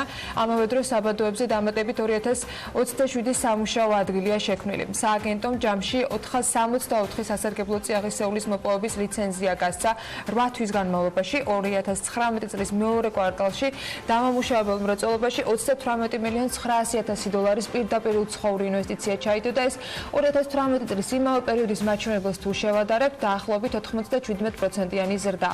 ამავე პერიოდში სამთო მოპოვებით მრეწველობაში პირდაპირ უცხოური ინვესტიციების მოცულობამ 15,400,000 დოლარი შეადგინა და ეს არის 7%-ით ნაკლები წინა წლის ამავე პერიოდთან შედარებით. სურსათის ეროვნულმა სააგენტომ კვების 13 ობიექტში კრიტიკული შეუსაბამობები აღმოაჩინა. უწყების გადაწყვეტილებით კომპანიებს ჯარიმა დაუწესდა და საწარმოო პროცესი შეუჩერდა. სააგენტოს წარმომადგენლების გაცემული მითითებების გამოსწორებამდე მოხდა ეს. სურსათის ეროვნული სააგენტოს თბილისის საქალაქო სამსახურის წარმომადგენლებმა სახელმწიფო კონტროლის ფარგლებში სულ ჯამში 57 ობიექტი შეამოწმეს. ინსპექტირებისას სანიტარულ-ჰიგიენური ნორმების და ეტიკეტების წესის დარღვევებია გამოვლენილი, ასევე ვადაგასული სურსათის რეალიზაციის ფაქტები და საქმიანობა ბიზნეს ოპერატორად რეგისტრაციის გარეშე, რის გამოც შესაბამისი ჯარიმები დაიწერა. თავის მხრივ სააგენტოში განმარტავენ, რომ გააქტიურებული კონტროლის და სააგენტოს მიერ გაცემული რეკომენდაციების შედეგად დარღვევების რაოდენობა წინა წლებთან შედარებით შემცირებულია. Pirveli მიდმა პარტნიორ ორგანიზაციებთან ერთად პროექტის სამოქალაქო საზოგადოების ორგანიზაციები ევროპასთან თავისუფალი ვაჭრობის მხარდასაჭერად დახურვის ღონისძიება გამართა. ამ ღონისძიებაზე ორწლიანი პროექტის შედეგები იყო წარმოდგენილი. თათია შაფიჩაძე ესწრებოდა მას და ახლა სიუჟეტით გვაჩვენებს იმას, თუ როგორ იმუშავეს 2 წლის განმავლობაში ამ ორგანიზაციის წარმომადგენლებმა. ფიფალინიდმა პროექტის სამოქალაქო საზოგადოების ორგანიზაციები ევროპასთან თავისუფალი ვაჭრობის მხარდასაჭერად დახურვის ღონისძიება გამართა. დახურვის ცერემონიალი ჩეხეთის საელჩოში საქართველოში გაიმართა, რომელსაც ევროკავშირისა და ჩეხეთის ელჩები, ასევე პინის საქართველოს მისიის დირექტორი მთავრობის წარმომადგენლებთან და ბენეფიციარებთან ერთად ესწრებოდნენ. ღონისძიებაზე პროექტის ფარგლებში 2 წლის განმავლობაში მიღწეული შედეგები დეტალურად წარმოადგინეს და ევროკავშირთან ვაჭრობის მიმართულებით არსებულ მთავარ გამოწვევებზე კიდევ ერთხელ ისაუბრეს. მოხარულები ვართ, რომ წლიდან წლამდე ვხედავთ პროგრესს და აშკარაა, რომ სულ უფრო და უფრო მეტი პროდუქტი გადის საქართველოდან ექსპორტზე ევროკავშირის ქვეყნებში. თუმცა ჩვენი სურვილია ეს პროცესი გაგრძელდეს და გაგრძელდეს უფრო სწრაფი ტემპით. არსებობს უამრავი დაბრკოლება და ერთ-ერთი მათ შორის არის გრძელვადიანი პარტნიორობის დამყარება ევროკავშირის წარმომადგენლებთან. ასევე ევროკავშირის მომხმარებლის დარწმუნება იმაში, რომ მოიხმარონ ქართული პროდუქტი. ამიტომ თანამშრომლობთ ადგილობრივ არასამთავრობო ორგანიზაციებთან, იმისათვის რომ მათი მეშვეობით მეტი ინფორმაციის მიტანა მოხდეს ფერმერებამდე. ეს არის ევროკავშირის პინისა და ჩეხეთის განვითარების სააგენტოს მიერ ერთობლივად განხორციელებული პროექტი, რომლის მიზანი იყო რეგიონებში მცირე და საშუალო მეწარმეებისთვის ინფორმაციის მიტანა. მიუხედავად ბევრი გამოწვევისა, სასიხარულოა იმის ნახვა, რომ ათასობით ადამიანმა მიიღოს სწორი ინფორმაცია DCFTA-ის და მისი შესაძლებლობების შესახებ. ერთია რომ გქონდეს ინფორმაცია, თუმცა ამავდროულად ამას თან უნდა მოჰყვეს უნარების განვითარება და დაფინანსების ხელმისაწვდომობა. პროექტის ფარგლებში საქართველოს 7 რეგიონში 23 სამოქალაქო ორგანიზაცია, მათ შორის 4 ადგილობრივი განვითარების ჯგუფი DCFTA-ისთან დაკავშირებულ საკითხებზე გადამზადდა. აღნიშნული ორგანიზაციების ბაზაზე 23 DCFTA საინფორმაციო რესურს მაგიდა ჩამოყალიბდა, რომლებაც ამ დროისთვის დაახლოებით 9000-მდე ადგილობრივ მცირე და საშუალო მეწარმეს და ფერმერს გაუწიოს კონსულტაცია ევროპასთან თავისუფალი ვაჭრობის საკითხებზე. მთავარი გამოწვევა არის ინფორმაციის დეფიციტი, რომელიც რეგიონებში განსაკუთრებით მწირია და პროექტის არცით სწორედ ეს იყო. ჩვენი მუშაობის მიზანი არის ის, რომ ფერმერებმა წარმატებას მიაღწიონ, მოხდეს მეტი ექსპორტი ევროკავშირის ქვეყნებში, მეტი შემოსავლის გენერირება და ამან საბოლოო ჯამში განაპირობოს რეგიონის განვითარება. ჩეხეთის განვითარების სააგენტომ საქართველოს მხარდაჭერო 2008 წლიდან დაიწყო. ჩვენ გვაქვს სხვადასხვა ტექნიკური ტიპის პროგრამები, რომელიც ითვალისწინებს მთავრობის ზედა სტრუქტურების დახმარებას ევროკავშირთან ასოცირების ხელშეკრულების ნორმების შესაბამისობასთან მიმართებაში და არის ასევე სათემო პროგრამები, რომელიც მოსახლეობის ინფორმირებულობას და მათ მხარდაჭერას მოიაზრებს. ასევე გვაქვს პროგრამები მთიანი რეგიონებისთვის და ეს თანამშრომლობა მომავალშიც გაგრძელდება. პროექტის დახურვის ცერემონიალი პარტნიორ არასამთავრობო ორგანიზაციებთან, სოფლა თემთა განვითარების სააგენტო, პოლიტიკისა და მართვის კონსალტინგ ჯგუფი, ათინათი და ბრიჯ ინოვაცია და განვითარებასთან ერთად გაიმართა. პრეზენტაციების პარალელურად პროექტის სამიზნე სამოქალაქო საზოგადოების ორგანიზაციებმა საკუთარი საინფორმაციო კუთხეები მოაწყვეს. მონაწილეებს საშუალება ჰქონდათ პროგრამის შედეგების შესახებ ინფორმაციას ადგილზე გაცნობოდნენ. 2 წლის განმავლობაში ჩვენ მას მივაწოდეთ სრული ინფორმაცია ხელშეკრულების შესახებ. ელემენტარულად მათთვის საინტერესო საკითხებზე თუ რა შეიძლებოდა მათთვის დადებითი ამ ხელშეკრულებას მოეტანა, რა გამოწვევების წინაშე იქნებოდნენ ისინი და როგორ უნდა შეხმიანებოდნენ თავიანთ გამოწვევებს, რომ მისი ყოველივე დაქვემდებარებოდა იმ სტანდარტებსა და მოთხოვნებს, რასაც ევროპული ბაზარი გვთავაზობს. პროექტი საქართველოს მთავრობისადმი ევროკავშირის დახმარების შემადგენელ ნაწილს წარმოადგენს, რომელიც რეგიონული სამოქალაქო საზოგადოების ორგანიზაციების შესაძლებლობების გაძლიერებას და მათი მეშვეობით აგრარულ რეგიონებში ევროპასთან ღრმა და ყოვლისპომცველი თავისუფალი ვაჭრობის სივრცის დანერგვის მხარდაჭერაზეა მიმართული. საქართველოს პარლამენტის შრომის კოდექსში შესატან ცვლილებებზე მუშაობს. ცვლილება, რომელიც დეპუტატების მხარდაჭერის შემთხვევაში კანონის ძალას მიიღებს, ბიზნეს სექტორისათვის სერიოზული პრობლემების შემქმნელი შეიძლება იყოს. მომზადებული კანონპროექტი სხვა ცვლილებებთან ერთად ზეპირი ხელშეკრულების გაუქმებას და ზეგანაკვეთურ სამუშაოსთან დაკავშირებით შეზღუდვებს აწესებს. ცვლილებები ბიზნეს გარემოს დამსაქმებლებს და დასაქმებულებს პრობლემებს ერთიანად შეუქმნის. ასეთია საქართველოს უმსხვილესი ბიზნეს გაერთიანების პოზიცია, რომლის სახელითაც გუშინ ვრცელი განცხადებაც გავრცელდა და ყველა იმ რისკზე და პრობლემაზე მიუთითეს, რაც შესაძლოა უკეთესი შედეგის მიღების მიზნით დაიგეგმა, თუმცა მისი კანონად ქცევის შემთხვევაში დიდი ალბათობით დასაქმების ბაზარზე უფრო მეტ პრობლემას შექმნის, ვიდრე ეს დღეს არის. ნიკა ნანოაშვილი, საქართველოს ბიზნეს ასოციაციის იურიდიული დირექტორი გვერდება საქმიანი დილის ეთერში. ნიკა, მადლობა, რომ ხარ ჩვენთან ერთად. განცხადება პრინციპში გავაცანეთ კიდეც გადაცემის დასაწყისში ჩვენს მაყურებელს, მაგრამ მინდა რომ დავიწყოთ თავიდანვე. როდესაც ამ კანონპროექტზე მუშაობა იწყებოდა რამდენიმე თვის წინ, იმიტომ რომ ეს პროცესი არის და არ არის თულად გუშინ და გუშინ წინ დაწყებული ამბავი. იყო თუ არა რაიმე ფორმით კონსულტაციები, იყო თუ არა მიზანშეწონილობასთან დაკავშირებით მსჯელობა ამ კანონპროექტის ავტორებისაგან და ეხლა როდესაც რიას ითხოვს ბიზნეს ომბუდსმენი და დარწმუნებულად თქვენთვისაც მნიშვნელოვანი და საინტერესო იქნება მისი არსებობა. ამაზე იყო თუ არა მსჯელობა რა წარმოუდგენიათ კონკრეტული გათვლების გარეშე, მაგრამ ზეპირსიტყვიერად რა შედეგი უნდა მიიღონ და რაზეა გათვლილი? კონსულტაციები რა თქმა უნდა ეტაპობრივად იყო, მათ შორის ერთ-ერთი ბოლო კონსულტაციების სტადია, ესე დავაქვათ, გასულ შაბათ-კვირასაც შედგა, თუმცა კონსულტაციები ეფექტურია იმ შემთხვევაში, როდესაც ჩვენ ვსაუბრობთ ერთ ენაზე. ეს იყო ინფორმაციის გაცნობის ნაწილი? დიახ, მათ შორის. თქვენ სამართლიანად აღნიშნეთ და მიანიშნეთ რეგულაციის ზეგავლენის შეფასებაზე, ანუ მოსალოდნელი რეგულაციების სავარაუდო შედეგებზე, იმ სარგებელზე და იმ დანაკარგებზე, რაც შეიძლება ნებისმიერ რეგულაციას, განსაკუთრებით ამ ტიპის რეგულაციებს მოყვეს. ჩვენ სამწუხაროდ ამ კითხვაზე პასუხი არ აგვაქვს და საკითხს, ოდესაც ასე ვაყენებთ, მოდი დავთვალოთ. რა სარგებელს მივიღებთ? ჯამში ქვეყანა აქ არ არის საუბარი მხოლოდ დამსაქმებელზე და დასაქმებელზე. ჯამში ქვეყანა ამის რა სარგებელს მიიღებს და რა რისკები შეიძლება მოყვეს ამას.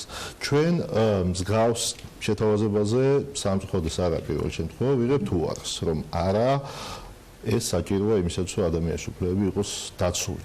აბსოლუტურად ვეთანხმები ის, რომ ადამიანის უფლებები უნდა იყოს დაცული, მათ შორის შრომითი უფლებები, მათ შორის უფლებები სოციალური გარანტიების მიმართულებით ეს სადაო საერთოდ არ არის.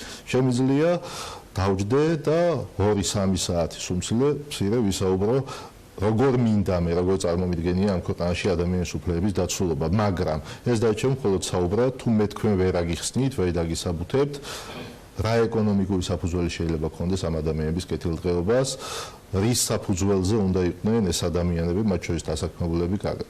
ჩვენ შემთხვევაში მხოლოდ დასაქმებულებს არ აქვს პრობლემა, ბიზნესაც აქვს თავის კუთხით და ამაზე ბიზნესი საუბრობს, მათ შორის რეგულაციების ნაწილში, მათ შორის ეკონომიკური განვითარების არასაკმარისი ტემპების ნაწილში, ხო? ეს არ არის რაღაც საიდუმლო და განსაკუთრებული რთულად დასახსნელი პრობლემები, ამას ჩვენ ხედავთ ყოველდღიურად. დასაქმებულის ნაწილიდან ადამიანის უფლებები ახსენეთ და ჩემთვის ცოტა სუბიექტურად შეიძლება იყოს, მაგრამ ჩემი პოზიცია და ანუ რატომ არ შემიძლია ზეგანაკუთრი სამუშაო მქონდეს იმაზე მეტი, ვიდრე ეს კანონით არის განსაზღვრული, იმიტომ რომ ზოგიერთ შემთხვევაში შეიძლება ჩემთვის იყოს დამატებითი შემოსავლის თქვა შესაძლებლობა და მე შემოსავალი მჭირდებოდეს. ანუ პირობით მაგალითს ვამბობ, მათ შორის საფრანგეთში, სადაც ამ მიმართულებით განსაკუთრებით არის დაცული კანონმდებლობა და განსაკუთრებით განკაცრებული იყო შემთხვევები, როდესაც საპროტესტო ტალღის მიზეზიც გახდა, როდესაც ზეგანაკუთრი სამუშაო იყო შეზღუდული. აი ამ რეალობაში საქართველოში დღეს რაც გვაქვს, მოდი მინდა მივყვეთ იმ შესაძლო შეზღუდვებს და ჩამოვთვალოთ, რაც კანონპროექტით არის გათვალისწინებული, რა პრობლემები შეიძლება დადგეს, ანუ რა შეზღუდვები უწესდება დასაქმებულს, დამსაქმებელს და ბიზნესს. კი ბატონო. ძალიან საინტერესო საკითხი წამოჭერით თქვენ, რატომ არ მაქვს უფლება დავუშვათ ვიმუშაო იმდენი, რამდენიც მინდა. წმინდა ჯანდაცვის კუთხით ყველა ადამიანს აქვს რაღაც რესურსი, რომლის შემდეგაც მისი ინტელექტუალური ფიზიკური შესაძლებლობები იფიტება და მას უბრალოდ აღარ შეუძლია ეს მუშაობა. სად გადის ამის რესურსი, ეს ერთი და მეორე რა სიტუაციაში ვართ ჩვენ. საფრანგეთი ძალიან კაი მაგალითია, იგივე საფრანგეთში, სადაც ძალიან ბევრი რეგულაციებია ამ კუთხით, ადამიანები მაინც ახერხებენ და მუშაობენ იმდენს, რამდენიც შეუძლიათ, ამდენიც უნდათ. ეს არის მათი უფლება, რომ იმუშაონ. მოდი შევეხოთ ესეთ საკითხს. განვითარებულ ევროპულ ქვეყნებშიც კი ჩვენ გვაქვს გარკვეული მოცემულობა, როდესაც საშუალო ერთი დასაქმებული ერთ სამუშაო საათის განმავლობაში მთლიან შიდა პროდუქტის რაღაც ნაწილს ქმნის, ხო? საშუალო ევროპული მაჩვენებელი ამისათვის არის დაახლოებით $60. ანუ, როდესაც ერთი დასაქმებული ერთ საათს მუშაობს, საშუალოდ იქნება $60 ღირებულების პროდუქცია, რომელიც შემდეგ ბაზარზე იყიდება. საქართველოს შემთხვევაში ეს ციფრი არის დაახლოებით 20-ჯერ ნაკლები. ანუ ჩვენ ერთ საათის მუშაობის განმავლობაში ვქმნით 20-ჯერ ნაკლები ღირებულის პროდუქციას. ეს არის ძალიან მარტივი ლოგიკური მათემატიკური პასუხი კითხვაზე, თუ რატომ ვერ იქნება ჩვენთან შრომითი პირობები ისეთი, როგორც არის საფრანგეთში, გერმანიაში. ჯერის ანაზღაურების ნაწილი, როდესაც მინიმალურ ხელფასზე არის. ეს არის პასუხი, ეს არის არა იდეოლოგია, ეს არის არა ვიღაც სურვილი, ეს არის მათემატიკა, რომელსაც ჩვენ რა ტიპის შრომის კოდექსსა უნდა დავწეროთ. სულ რომ აგზავნოთ მუშაობა ან სულ რომ დაავალდებულოთ თითოეული დასაქმებულიო დასაქმებელს რაღაც კონკრეტული ჩვენ სასურველი ციფრი გადავუხავთ, ვერ გადაუხდის, არ იმუშავებს ეს რეგულაცია. ამას ვითხოვთ ჩვენ, რომ დავჯდეთ, დავთვალოთ, გავიანგარიშოთ და გავთვალოთ, რამდენად ეფექტური იქნება, რამდენად იმუშავებს საერთო ცხოვრებაში, ხო? ესა თუ ის რეგულაცია, რამდენად ექნება ბიზნეს საშუალება, ეს ხარჯები გაიღოს, იმიტომ ძალიან მარტივი ლოგიკაა, აქაც მათემატიკა არანაირი სხვა რამ, რომ დასაქმებულის ანაზღაურება ჭიდროდარი კავშირი მის მიერ შექმნილ ღირებულებასთან და ბიზნეს შესაძლებლობებთან, ხო? ამას წინ ქონდა ამაზე საუბარი, ერთ-ერთი კომპანია, რომელიც მეერთას ხშირად ისმის საყვედურო დასაქმებულებს ნაკლებს უხდის, ცოტას უხდის, იცით თქვენ ქვეყნება, მათ შორის Forbes-ის მეშვეობითაც, ის 100 ყველაზე მსხვილი კომპანია, რომელთა მოგებები საჯაროა, ხო, დეკლარირებულია. ძალიან მარტივი გათვლა გავაკეთოთ, რომ ამ კომპანიას საშუალო დასაქმებულზე 100 ლარი თუ გაეზარდოს ხელფასი, ეს კომპანია იხურება. მოგებას ვეღარ მიიღებს არა, უბრალოდ ზარალზე. ვინმე ჩახედავს ამ მოგებების, თქვათ, ასეულს, მიხვდება მოგება ჩვენთან ყველაზე მსხვილი რა მასშტაბის არის და ამ ასეულში როგორ არის შეკრული ამაზე საუბარი. და ჩვენთან მესმის აი წარმოდგენები, რომ რაღაც ბიზნესები ხშირ შემთხვევაში მილიონები შეუძლობენ და ასე შემდეგ. ეს არის ყველაზე კაი პასუხი ამ კითხვებზე, ხო? საჯაროდ არის ეს ინფორმაცია გამოტანილი. ეს აჩვენებს მათ შორის იმ ბიზნეს შესაძლებლობებს, ქვეყნის ეკონომიკურ შესაძლებლობებს ერთად. ამიტომ ჩვენ არა ვართ არაფრის წინააღმდეგი, რაც არის დათვლადი და რაც მოგცემს დადებით პასუხს იმაზე, რომ კი ბატონო, ესა თუ ის რეგულაცია იმუშავებს. ახლა იგივე მაგალითად, რომ ზღუდავთ შეთავსებით მუშაობას, ხო?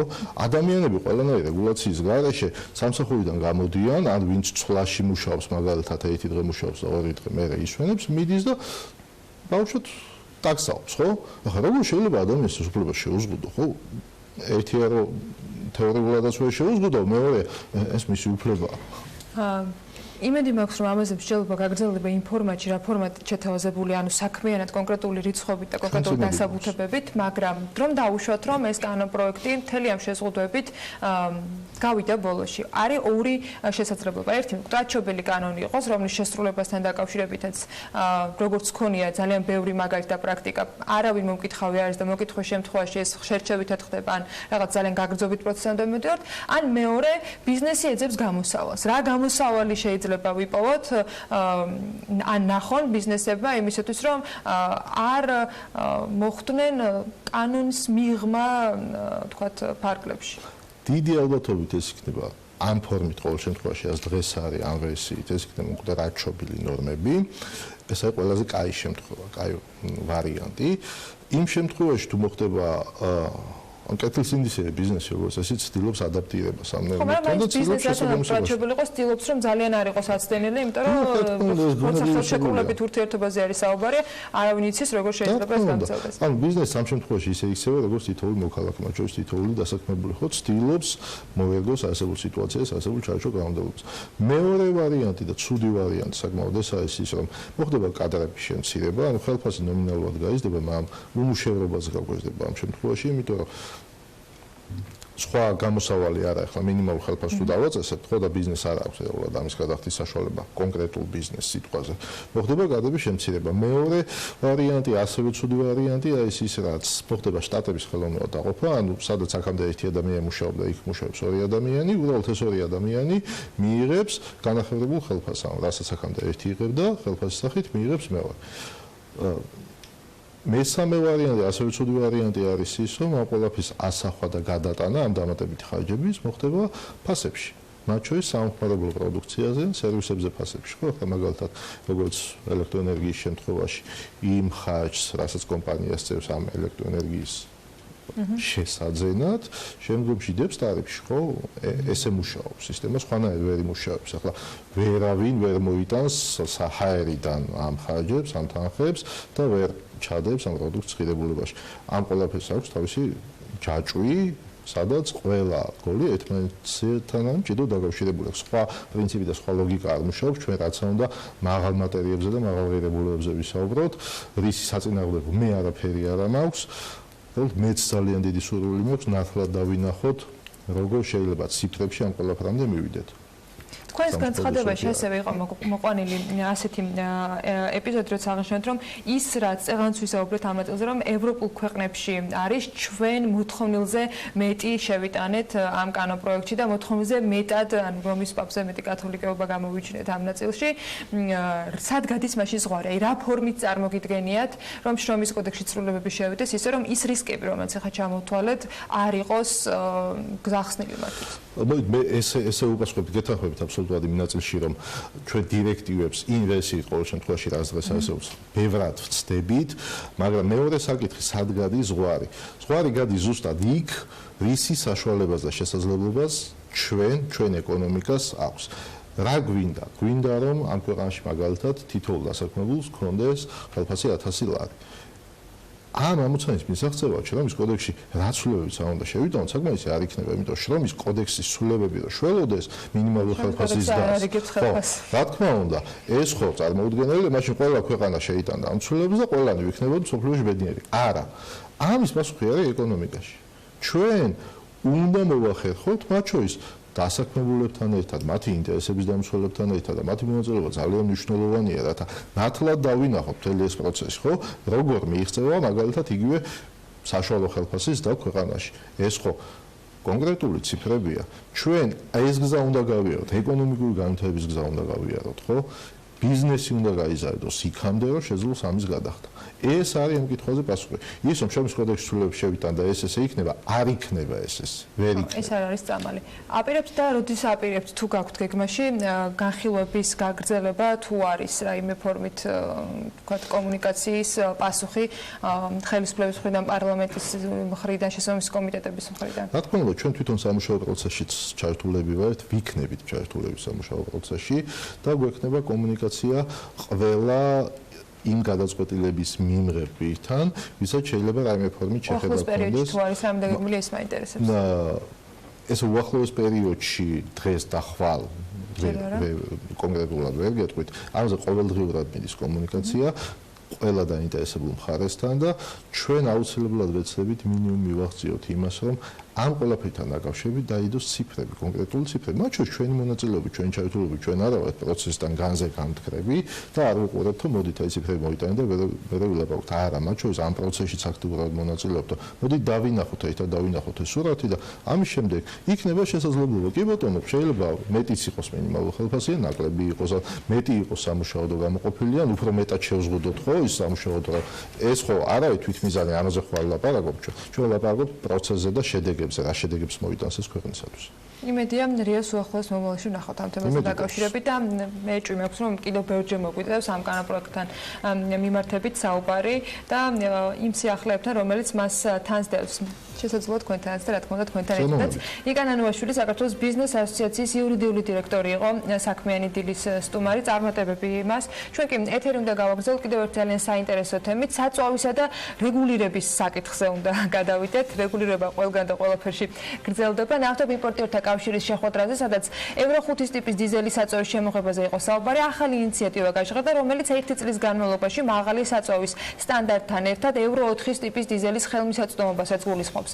ლევან თაღიაშვილი გვეტყვის დეტალებს ამ საკითხზე, რომელიც ღონისძიებას ესწრებოდა. ლევან, კიდევ ერთხელ დილამშვიდობისა. დილამშვიდობისა. ანა, მთავრობის დადგენილების მიხედვით 2020 წლის 1 იანვრიდან ქვეყანაში იმპორტირებული და გაყიდვაში უკვე არსებული დიზელის სტანდარტი ევრო 5-მდე უნდა ამაღლდეს, თუმცა ამაზე საუბარი ნავთობკომპანიების მხრიდან გარკვეული პერიოდია უკვე წამოჭრილია და ჩვენს ეთერებშიც არაერთხელ გვიმშიალია ევრო 5-ის დიზელზე.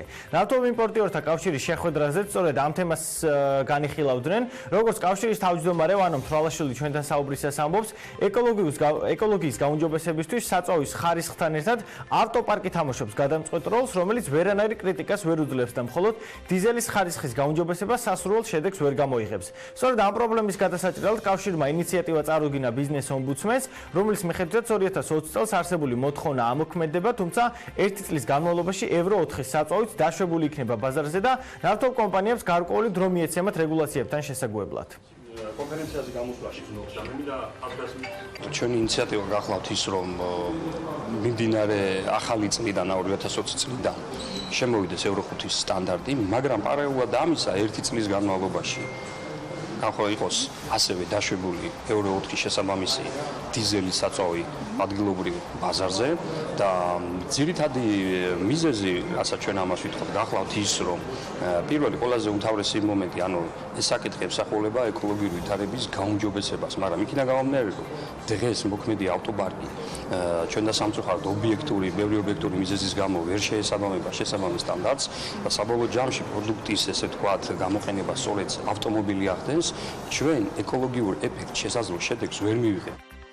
პოზიციას იზიარებს სოკარ პეტროლიუმ ჯორჯიას დირექტორი ლევან გიორგაძეც, რომელიც ამბობს, რომ რადიკალურმა რეგულაციამ შესაძლოა ბაზარი დააზარალოს და საპირწონეთ ეკოლოგიაც კვლავ იდენტურ მდგომარეობაში დარჩეს.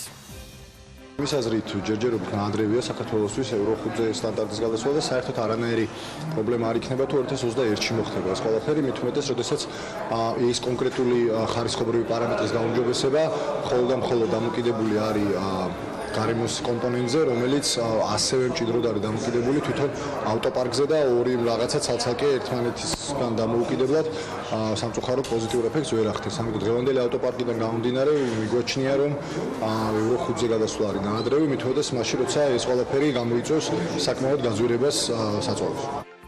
როგორც ჩანს, ბიზნეს ომბუდსმენი არსებულ ინიციატივას მხარს უჭერს და ოფიციალური მიმართვა მთავრობის მისამართით უახლოეს მომავალში გაიგზავნება. რამდენიმე მნიშვნელოვანი ფაქტორი, რომელიც წარმოდგენილია აღნიშნულ პრეზენტაციაში, ეს უკავშირდება პირველ რიგში თვითონ იმპორტის მოცულობას და დაახლოებით 40%-ია კომპანიის წილი, რომელიც არის იმპორტირებული აზერბაიჯანიდან და ამ რეგულაციის შემოსვლის შემთხვევაში ერთი წლით პრაქტიკულად ხდება ამ იმპორტის შეწყვეტა. ჩვენ ვამუშავებთ ახლა რეკომენდაციას, ვთვლით, რომ ჩვენს რეკომენდაციაში აისახება ალბათ კომპანიის მხარდაჭერის აუცილებლობა, რადგანაც კიდევ ერთხელ ვამბობ, ის ინფორმაცია, რომელიც იქნა წარმოდგენილი პრეზენტაციაზე, ქმნის იმის საფუძველს, რომ აღნიშნული საკითხი იქნას მაღალ დონეზე განხილული. დაბოლოს შეგახსენებთ, რომ საქართველოში დიზელის საწვავის ერთ-ერთი ძირითადი მომწოდებელი აზერბაიჯანია, რომელიც ჯერჯერობით ევრო 5-ის ტიპის საწვავს არ აწარმოებს და ესეც კიდევ ერთი არგუმენტია, რომლითაც ნავთობიმპორტიორთა კავშირი აცხადებს, რომ დამატებით 1 წლის განმავლობაში დაშვებული უნდა იყოს ევრო 5-თან ერთად ევრო 4-ის ტიპის დიზელის საწვავიც. ხო, და ძალიან მნიშვნელოვანია ამავე დროს დაცული იყოს გარემოს უსაფრთხოება, ანუ ჩვენი ჯანმრთელობა ამ ყველაფერთან ერთად. მადლობა ლევან, საინტერესო მიმოხილვისათვის. სხვადასხვა ნავთობის ბაზარზე, მსოფლიო ბაზარზე არსებული მდგომარეობით დავიწყებთ სულ ცოტა ხანში საუბარს, ოღონდ რეკლამის შემდეგ მსოფლიო როგორც ასეთი საქმიანი დილის სტუდიაში მოიყრის თავს.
ნავთობის ბაზარზე ფასების აფეთქება დრონებით მოწყობილი დივერსიის შემდეგ სტაბილურობის წერტილამდე ჯერ მაინც ვერ მივიდა. მოვლენების განვითარების პარალელურად ბირჟების რეაქციაზე მუდმივად პულსს მიდავნებულ საქმიან ეთერებს ბუკა პეტრიაშვილი უერთდება, რომელიც ცხადია მსოფლიო როგორც ასეთის ფარგლებში სწორედ ამ თემით იწყებს დღევანდელ მიმოხილვას.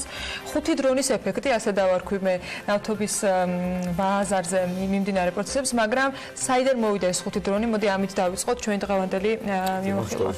მოგესალმები ანა, მოგესალმები ბექა, მოგესალმები ჩვენს მაყურებელს.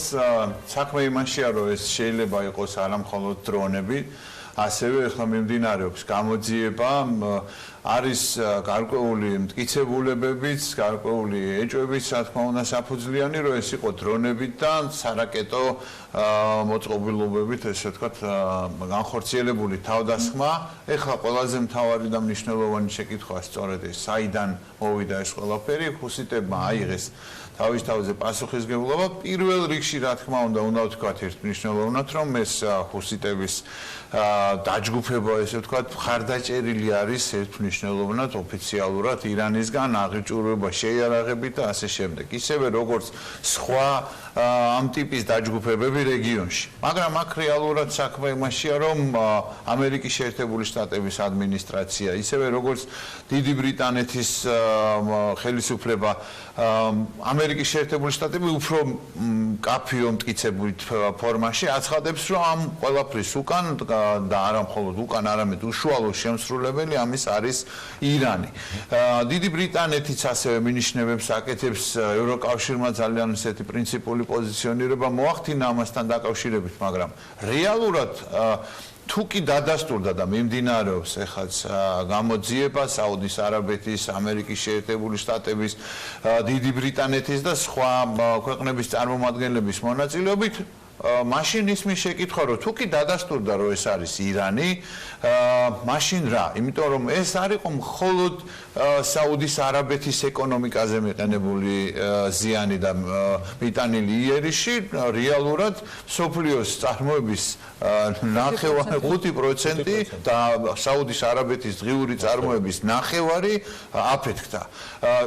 საუდის არაბეთმა იმით მოახერხა ბაზრების დაწყნარება, ესე ვთქვათ, რომ განაცხადი გააკეთა, რომ მაქსიმუმ თვის ბოლომდე მოხდება მთელი ამ მოცულობის აღდგენა, იყო საუბრები და მზადყოფნა ამერიკის შეერთებული შტატების მხრიდანაც, რომ რეზერვები გახსნილიყო, რათა არ შეწყვეტილიყო და არ შეზღუდულიყო მიწოდება და ამ განცხადებებმა რეალურად ის შოკი და ის პანიკა გაანეიტრალა და უკვე სადღაც დაახლოებით 61-62 დოლარის ფარგლებში არის ბრენტის ტიპის ნავთობი. მნიშვნელოვანი დაწევა მოხდა, თუმცა ეს არ არის ის წერტილი $60 მიდამოებში იყო, 59-60 დოლარის მიდამოებში იყო. მაგრამ კითხვა სწორედ ამაშია, რეალურად თუ კი ეს მოახერხეს პირველ რიგში თუ ესე დავსვათ საკითხს ჰუსიტებმა, ესე იგი რამდენად ადვილად დაზიანებადი არის ეს სასიცოცხლო მნიშვნელობის ინფრასტრუქტურა, მეორე თუ კი ეს არის ირანი უშუალო შემსრულებელი, მაშინ ამერიკის შეერთებული შტატების, საუდის არაბეთის პრესტიჟის და საერთოდ ზოგადად მათი უსაფრთხოების საკითხი დგება. ამერიკის შეერთებული შტატების პრეზიდენტმა ისევ განაცხადა, რომ მზად არის ყველა ნებისმიერი, ესე ვთქვათ, მოქმედებისთვის, რაც გახდება საჭირო და რასაც განიხილავს ჩვენი მოკავშირე საუდის არაბეთი. ამაზე მან კრიტიკაც მიიღო დემოკრატი ოპონენტებისგან, რომ ეს არ არის საუდის არაბეთის ხელისუფლება ქვეყანაში, ეს არის ამერიკის შეერთებული შტატების ადმინისტრაცია და გადაწყვეტილებებიც ომის დაწყებასთან დაკავშირებით, სამხედრო მოქმედებასთან დაკავშირებით მიიღება ამერიკის შეერთებული შტატების კონგრესის მიერ და არა საუდის არაბეთის გადაწყვეტილებაზე დაფუძნებით ამერიკის შეერთებული შტატების პრეზიდენტის მიერ გაკეთებული ტვიტის საფუძველზე. თუმცა რეალურად ობიექტურად უნდა ითქვას, რომ დონალდ ტრამპი არ არის ომის პარტიის და ომისთვის განწყობილი პრეზიდენტი. აქვე მან განაცხადა, რომ მას შეუძლიათ გაცილებით უფრო დიდი ზიანის და ზარალის მიყენება ირანისთვის, თუმცა მას ამის სურვილი არ აქვს. აქ არის ერთი მნიშვნელოვანი დეტალი, მიდიოდა ძალიან ინტენსიური საუბრები იმასთან დაკავშირებით, რომ შესაძლებელი იყო ნიუ-იორკში გენერალური ასამბლეის ფარგლებში შემდგარიყო შეხვედრა ამერიკის შეერთებული შტატების პრეზიდენტსა და ირანის პრეზიდენტ როჰანის შორის.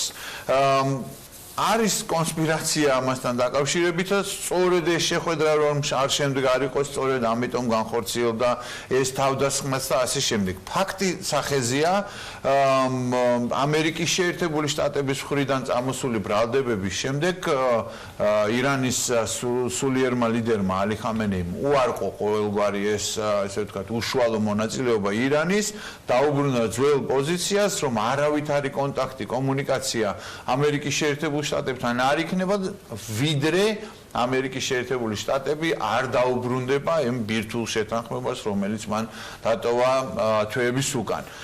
რეალურად მთელი ეს დიპლომატიური ძალისხმევაც, რომელშიც საფრანგეთის პრეზიდენტის მონაწილეობდა და სხვა ესე ვთქვათ აქტორებიც რეალურად ნულს გაუთანაბდა და ეს შეხვედრა და ეს დიპლომატიური მოგვარების პერსპექტივა რეალურად ამ დროისთვის ამოწურულია.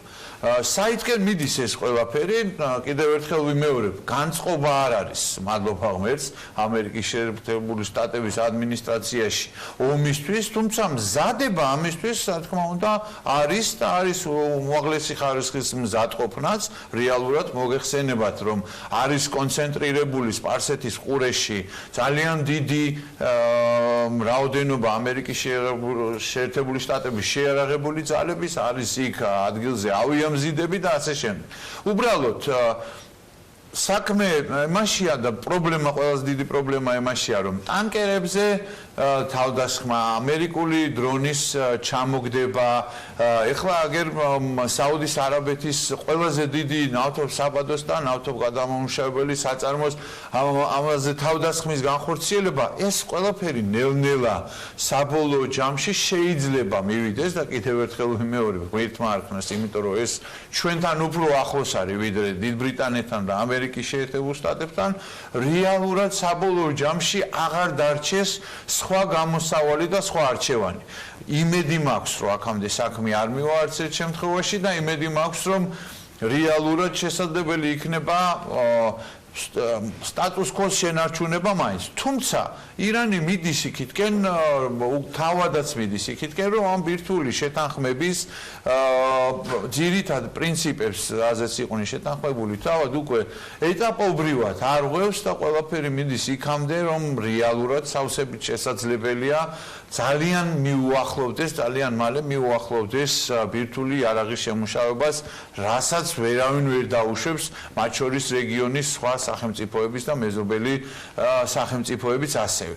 ამ თემასთან დაკავშირებით დარწმუნებული ვარ, რომ საუბარი აუცილებლად იქნებოდა ანკარაში შემდგარ სამხრეთ სამიტზე, რიგით მე-15 იყო ესეც ჩვენი ბლოგის არ იყოს Forbes-ის ვებგვერდისთვის გამოქვეყნებულში, ესეც იყო ძალიან მნიშვნელოვანი იმ თვალსაზრისით, რომ თურქეთის ირანისა და რუსეთის ლიდერები შეიკრიბნენ პირველ რიგში დაუმთავრესად საუბრად სირიაში არსებულ პრობლემაზე, კერძოდ იდლიბის პროვინციაში. იქ ძალიან მყიფე, ესე ვთქვათ, მშვიდობა რთულად შეიძლება ამას დაერქვას, იმიტომ რომ უკანასკნელი დღეების განმავლობაშიც კი, აი ბოლო პერიოდის განმავლობაში საერთაშორისო ორგანიზაციების სტატისტიკით 1000 ადამიანზე მეტი არის მოკლული, ასეულობით 1000 ადამიანი არის იქიდან გაქცეული და რეალურად იქ ისევ არის ესე ვთქვათ უფლებამოსილების საკითხის გარკვევა და თან დაპირისპირებული მხარეების ძალიან ბევრი მხარის ინტერესებია. კონკრეტულად თურქეთის ინტერესია, რომ მაქსიმალურად შეზღუდოს ქურთების იმ პროვინციაში მჭიდროდ დასახლებული ქურთების პოზიციები და კიდევ უფრო მეტიც, რომ იერიშიც კი მიიტანოს, ეს არის ინტენსიურ მოლაპარაკებებში ბოლო 2 კვირის განმავლობაში ამერიკის შეერთებულ შტატებთან, რათა ქურთების ორგანიზაციას და ქურთების დაჯგუფებას შეერაღებულ ჯგუფს, რომელიც არის დემოკრატიული ძალების, სირიის დემოკრატიული ძალების შემადგენელი ნაწილი, რომელსაც ასევე თავის მხრივ ხელმძღვანელობს, კონსულტაციებს უწევს და სამხედრო სახით დახმარებას უწევს ამერიკის შეერთებული შტატები, თურქეთს უნდა იერიშის მიტანა აი სწორედ ამ დაჯგუფებაზე. ამის საშუალებას არ აძლევს ამერიკის შეერთებული შტატები. ასევე არის რუსეთის ინტერესები, სადაც წყალია ამღვრეული, სადაც სისხლია დაღვრილი, რა თქმა უნდა, იქ უნდა იყოს რუსების ინტერესები, რომ აქედან მაქსიმალური მოგება მიიღოს და რეალურად რის ფასად, რამდენი ათასი ადამიანის სიცოცხლის ფასად რეალურად მიიღოს ის, რაც არის მისთვის თავარი, რომ მოედანზე და მაგიდასთან, მოლაპარაკების მაგიდასთან კონდეს ადგილი შენარჩუნებული და ირანი. ისევე როგორც იემენთან მიმართებაში, სირიასთან მიმართებაშიც ძალიან სერიოზულია, ისევე როგორც ერაყთან მიმართებაში, თქვა და პალესტინასთან, ლიბანთან მიმართებაში ძალიან დიდია ირანის ინტერესები, კონკრეტული გავლენების და ეს ინტერესები არ არის მხოლოდ პოლიტიკურად დეკლარირებული, ღიად არის იქ ნახევრად გასამხედროებული ორგანიზაციები, რომლებიც პირდაპირ იღებენ ფინანსურ სამხედრო დახმარებას ირანის ხელისუფლების მხრიდან და მათი საფარქვეშ და მათი მხარდაჭერით მონაწილეობენ ამ სამხედრო მოქმედებებში. რუსეთს აქვს ძალიან მომგებიანი პოზიცია, რომ ამერიკის შეერთებული შტატების იქ ყოფნაც აწყობს გარკვეულწილად, იმიტომ რომ რეალურად ამ დაშორიშორებაში მაინც გარკვეულ როლს თამაშობს ამერიკის შეერთებული შტატები, ირანის ინტერესების შეზღუდვაც ასევე შედის რუსეთის ინტერესებში, ისევე როგორც თურქეთისაც. მაგრამ ამ კონკრეტულ ვითარებაში მაინც თანამოაზრეობა უფრო რეალურად იკვეთება ირანის, რუსეთის და თურქეთის, იმიტომ რომ ამერიკის შეერთებული შტატები მაინც დისტანციურად უჭერს ამას ხარს, ვალდებულება აქვს ქურთულ დაჯგუფებასთან და ქურთ მოსახლეობასთან მხარდაჭერის, ვინაიდან იცით თქვენ რომ დონალდ ტრამპმა განაცხადა, რომ ICC ტერორისტული ორგანიზაცია დამარცხებულია, განადგურებულია და იქ ამერიკის შეერთებულ შტატებს აღარაფერი ესაქმება, თუმცა მალევე, ისევე როგორც სხვა გარკვეულ შემთხვევებში, მალევე მოხდა მოდიფიკაცია, ესე ვთქვათ, ცვლილება ამ ხის პოზიციონირებაში და იქ არიან ჯერ კიდევ ამერიკის შეერთებული შტატების შეიარაღებული ძალების წარმომადგენლებიც.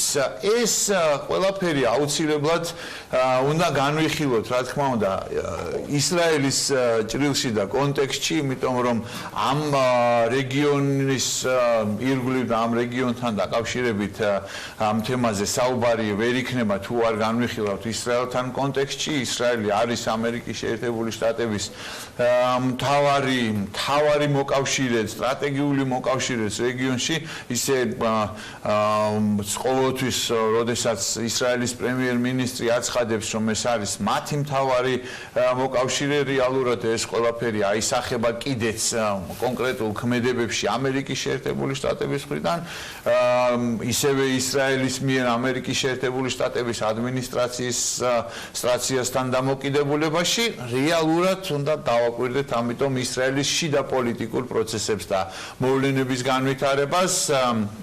გუშინ ღამე დასრულდა არჩევნები, კიდევ ერთი ვადამდელი არჩევნები, ვინაიდან წინა ვადამდელმა არჩევნებმა ვერ გამოკვეთა, არ მიცა შესაძლებლობა ისრაელის ვერცერთ პოლიტიკურ ძალას, რომ შეექმნათ, ჩამოეყალიბებინათ კოალიცია, ვითარება ამ წუთის მდგომარეობით, იქაც ეხლაც ძალიან ისეთი დაძაბული და ბუნდოვანია, ბიბი კინგი, ანუ კინგ ბიბი, ისრაელის ყველაზე ხანგრძლივი პრემიერ-მინისტრი ბენიამინ ნეთანიაჰუ ძალა ლიკუდი, რომელიც რადიკალურ ნაციონალისტურ პლატფორმაზე დგას და წინა საარჩევნო დაპირება იყო ბენიამინ ნეთანიაჰუს, რომ ის აუცილებლად გაავრცელებს ისრაელის იურისდიქციას იორდანეს ველის დასავლეთ სანაპიროზე, მდინარე იორდანეს ველის დასავლეთ სანაპიროზე. მან ამჯერად ვერ მიიღო ამ დროის ამ წუთის მდგომარეობით ის რაოდენობაც კი რომელიც მას ჰქონდა აპრილში ჩატარებულ არჩევნებზე მაშინ მიიღო 35 მანდატი ეხლა საუბარია 31-32 მანდატზე არც ეს რაოდენობა და არც წინა რაოდენობა ბუნებრივია არ იყო ასეთივე მდგომარეობა აქვს ლურჯების და თეთრების კოალიციას ასევე ძალიან სახელოვანი გენერლის თადარიგის გენერლის ყოფილი გენერალური შტაბის უფროსის ბენი განცის კოალიციას 1-2 მანდატით მეტი შეიძლება მიიღოს, მაგრამ ესეც არ არის საკმარისი, ვინ რჩება ამ ყველაფერში მოგებული, ეს არის პოლიტიკური ძალა ჩვენი სახრი ისრაელი, რომელსაც ლიდერობს ყოფილი თავდაცვის მინისტრი ავიგდორ ლიბერმანი, რომელმაც ამ არჩევნებით წინა არჩევნებთან შედარებით გაიორმაგა ეგზიტ პოლების შედეგები თუ ვიმჯერებთ და ახლობებით 10 მანდატს მიიღებს საერთო ჯამში ალბათ 9-10 პოლიტიკური ძალა გადაკვეთავს 3.25%-იან თქვათ ზღვარს და ამის შემდეგ დაიწყება უკვე კონსულტაციები შესაბამისად თუ კი აქამდე ზედმეტ სახელი აქვს King Bibi ბენიამინ ნეტანიაჰუს King Maker-ი როგორც არის ეს არჩევნების ტერმინოლოგიაში ანუ თამაშის განსაზღვრელი გადამწყვეტი მოთამაშე ამ შემთხვევაში შეიძლება იყოს ავიგდორ ლიბერმანი რომელიც თავისი 10 მანდატით მზად იქნება დარწმუნებული ვარ ორივე მხარესთან მისთვის მაქსიმალურად სასარგებლო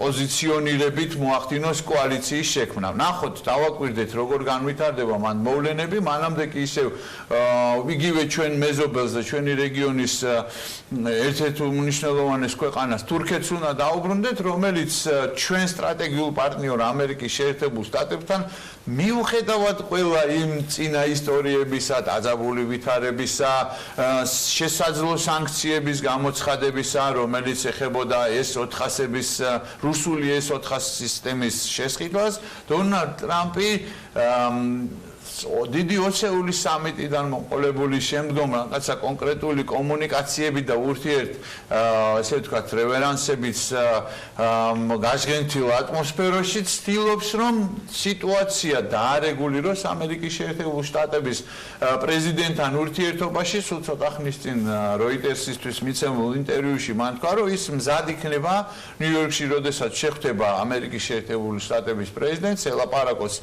მას ამერიკული თავდაცვის და სარაკეტო სისტემების პატრიოტების შესყიდვაზე იცით თქვენ შევახსენებ ჩვენს მაყურებელს რომ ამერიკული თვითმფრინავების F-35-ების მიწოდებაც და ისევე როგორც ერთობლივი წარმოების პროცესი შეწყვეტილია და შეჩერებულია ასევე ამერიკის შეერთებულ შტატებს სურს რომ სანქციები შემოიღოს თურქულ ყველაზე მსხვილ ხალხ ბანკზე რომელსაც ადანაშაულებს ირანისთვის დაწესებული სანქციების დარღვევაში შესაბამისად ძალიან საინტერესო იქნება აი ამ რეგიონული გადმოსახედიდან და ამ კონტექსტში ძალიან საინტერესო იქნება როგორ წარიმართება ეს ორმხრივი მოლაპარაკებები იმ შემთხვევაში ირანის შემთხვევაში თუ უკვე ცხადია და ცნობილია რომ ეს შეხვედრა არ შედგება თურქეთთან მიმართებაში და ჩვენთვის ეს ძალიან მნიშვნელოვანია შეიძლება არანაკლებ უფრო მეტი არა მნიშვნელობის ვიდრე ირანთან ამერიკის შეერთებული შტატების ურთიერთობის ნორმალიზება იმიტომ რომ თურქეთი ჩვენი სტრატეგიული პარტნიორია მნიშვნელოვანი მეზობელია სავაჭრო პარტნიორიდან ნატოში გაწევრიანების კუთხით მისი მხრიდან ძალიან ღია და პრინციპული მხარდაჭერა არის და ამერიკის შეერთებული შტატები მიუხედავად იმისა რომ მათი სატრანსპორტო გემი ვერ მოხვდა ჩვენს ფოთის პორტში ამა თუ იმ მიზეზების გამო რომელსაც გადავნებული იყო რუსული სამხედრო გემები ამერიკის შეერთებული შტატები თავისი სპეციალური წარმომადგენლებით უკრაინაში კურტ ვოლკერი და ასე შემდეგ ყველა ჩვენი მეგობრები რჩება ჩვენი ქვეყნის მთავარ მნიშვნელოვან თავარ სტრატეგიულ პარტნიორად და მე დარწმუნებული ვარ რომ ამ ურთიერთობებს კიდევ დიდი პოტენციალი აქვს წინ. თავარი იდენტიფიცირება სწორად მოვახდინოთ ვინ არიან ეს ადამიანები. ვინ არიან ნამდვილი მეგობრები. ეცადეთ სახელი. ავარი არის რომ პატრიოტებს დახელაპარაკება თურქეთის პრეზიდენტი ამერიკის შეერთებული შტატების პრეზიდენტს დარწმუნებული ვარ რომ ალიანსი არა. მადლობა მოკაჩულოთ საინტერესო მიმოხილვისათვის ალექსი პეტრიაშვილი BMG-ის საერთაშორისო მიმოხილველი იყო საქმიანი დილის ეთერში. მისი ბლოგი უნდა წაიკითხოთ აუცილებლად Forbes-ზე. ამჯერად ნატო არის მთავარ ფოკუსში და რა თქმა უნდა საქართველოს ორშაბათს კი განახლებულს დაელოდოთ. შემდეგ ოთხშაბათსაც ასევე საინტერესო ამბები გველოდება. დაგველოდოთ რეკლამის შემდეგ უკვე სხვა სტუმრებთან ერთად გიბრუნდებით.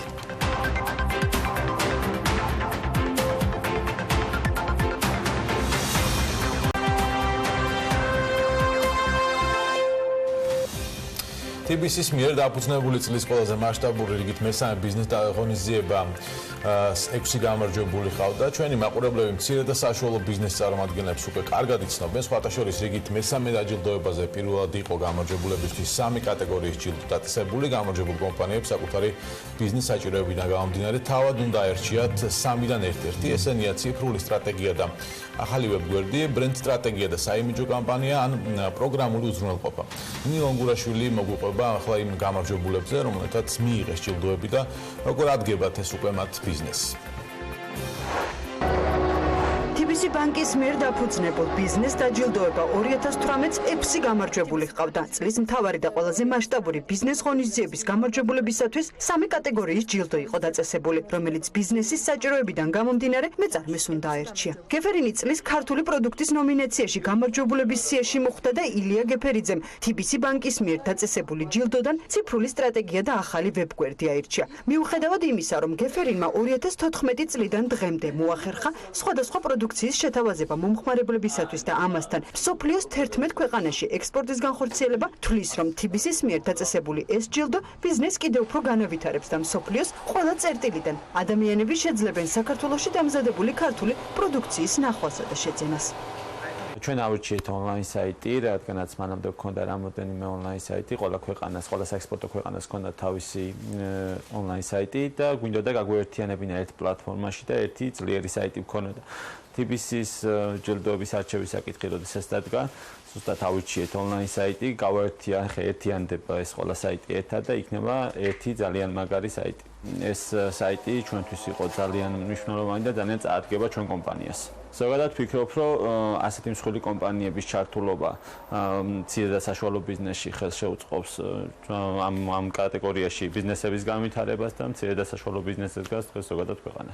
ნომინაცია ბიზნესი დადებითი გავლენისათვის განსაკუთრებით მნიშვნელოვანი სიახლე და გამოწვევა იყო TBC-ის ბიზნეს დაჯილდოების პროექტისათვის. ნომინაციის ბიზნესი, რომელიც დადებითად მოქმედებს გარემოზე, გამარჯვებული ჯეო მულჩი გახდა. კომპანია სამხრეთ კავკასიის მასშტაბით მულჩის ერთადერთი წარმოებელი კომპანია არის და ის TBC-ის მიერ დაწესებული ჯილდოდან ბრენდ სტრატეგიასა და საიმიჯო კამპანიას ირჩევს. ჯეო მულჩი თვლიან, რომ ეს მიმართულება კომპანიის ცნობადობას კიდევ უფრო გაზრდის და ბიზნესს ხელს შეუწყობს სტიმულირებაში, განვითარებასა და პოპულარიზაციაში. იყო სამი სხვადასხვა ჯილდო. ჩვენ რადგან უფრო ცნობადობაზე ვართ ორიენტირებულები ამ ეტაპზე და ვიყავით უფრო სწორად იმ პერიოდისთვის, ავირჩიეთ ριბრენდინგი. რაც ძალიან გამოგვადგა, იმიტომ რომ ახლა უკვე დასრულდა სრულად კომპანიის ριბრენდინგი, თავისი სარეკლამო ვიდეოთი და ასე შემდეგ, რომელიც ჩვენ დიდ ასე ვთქვათ, რეკლამას გვიკეთებს, პირველ რიგში ცნობადობას გვიმაღლებს. წლის ტურისტულ ბიზნესად კი ჟიურიმ ეკოტურს ჯორჯია გამოარჩია, რომლის პროფილიც ქვეყანაში ტურისტების შემოყვანა. კომპანიის მიმართულება ფრინველებზე და ზოგადად ველურ ბუნებაზე დაკვირვების ტურიზმი არის.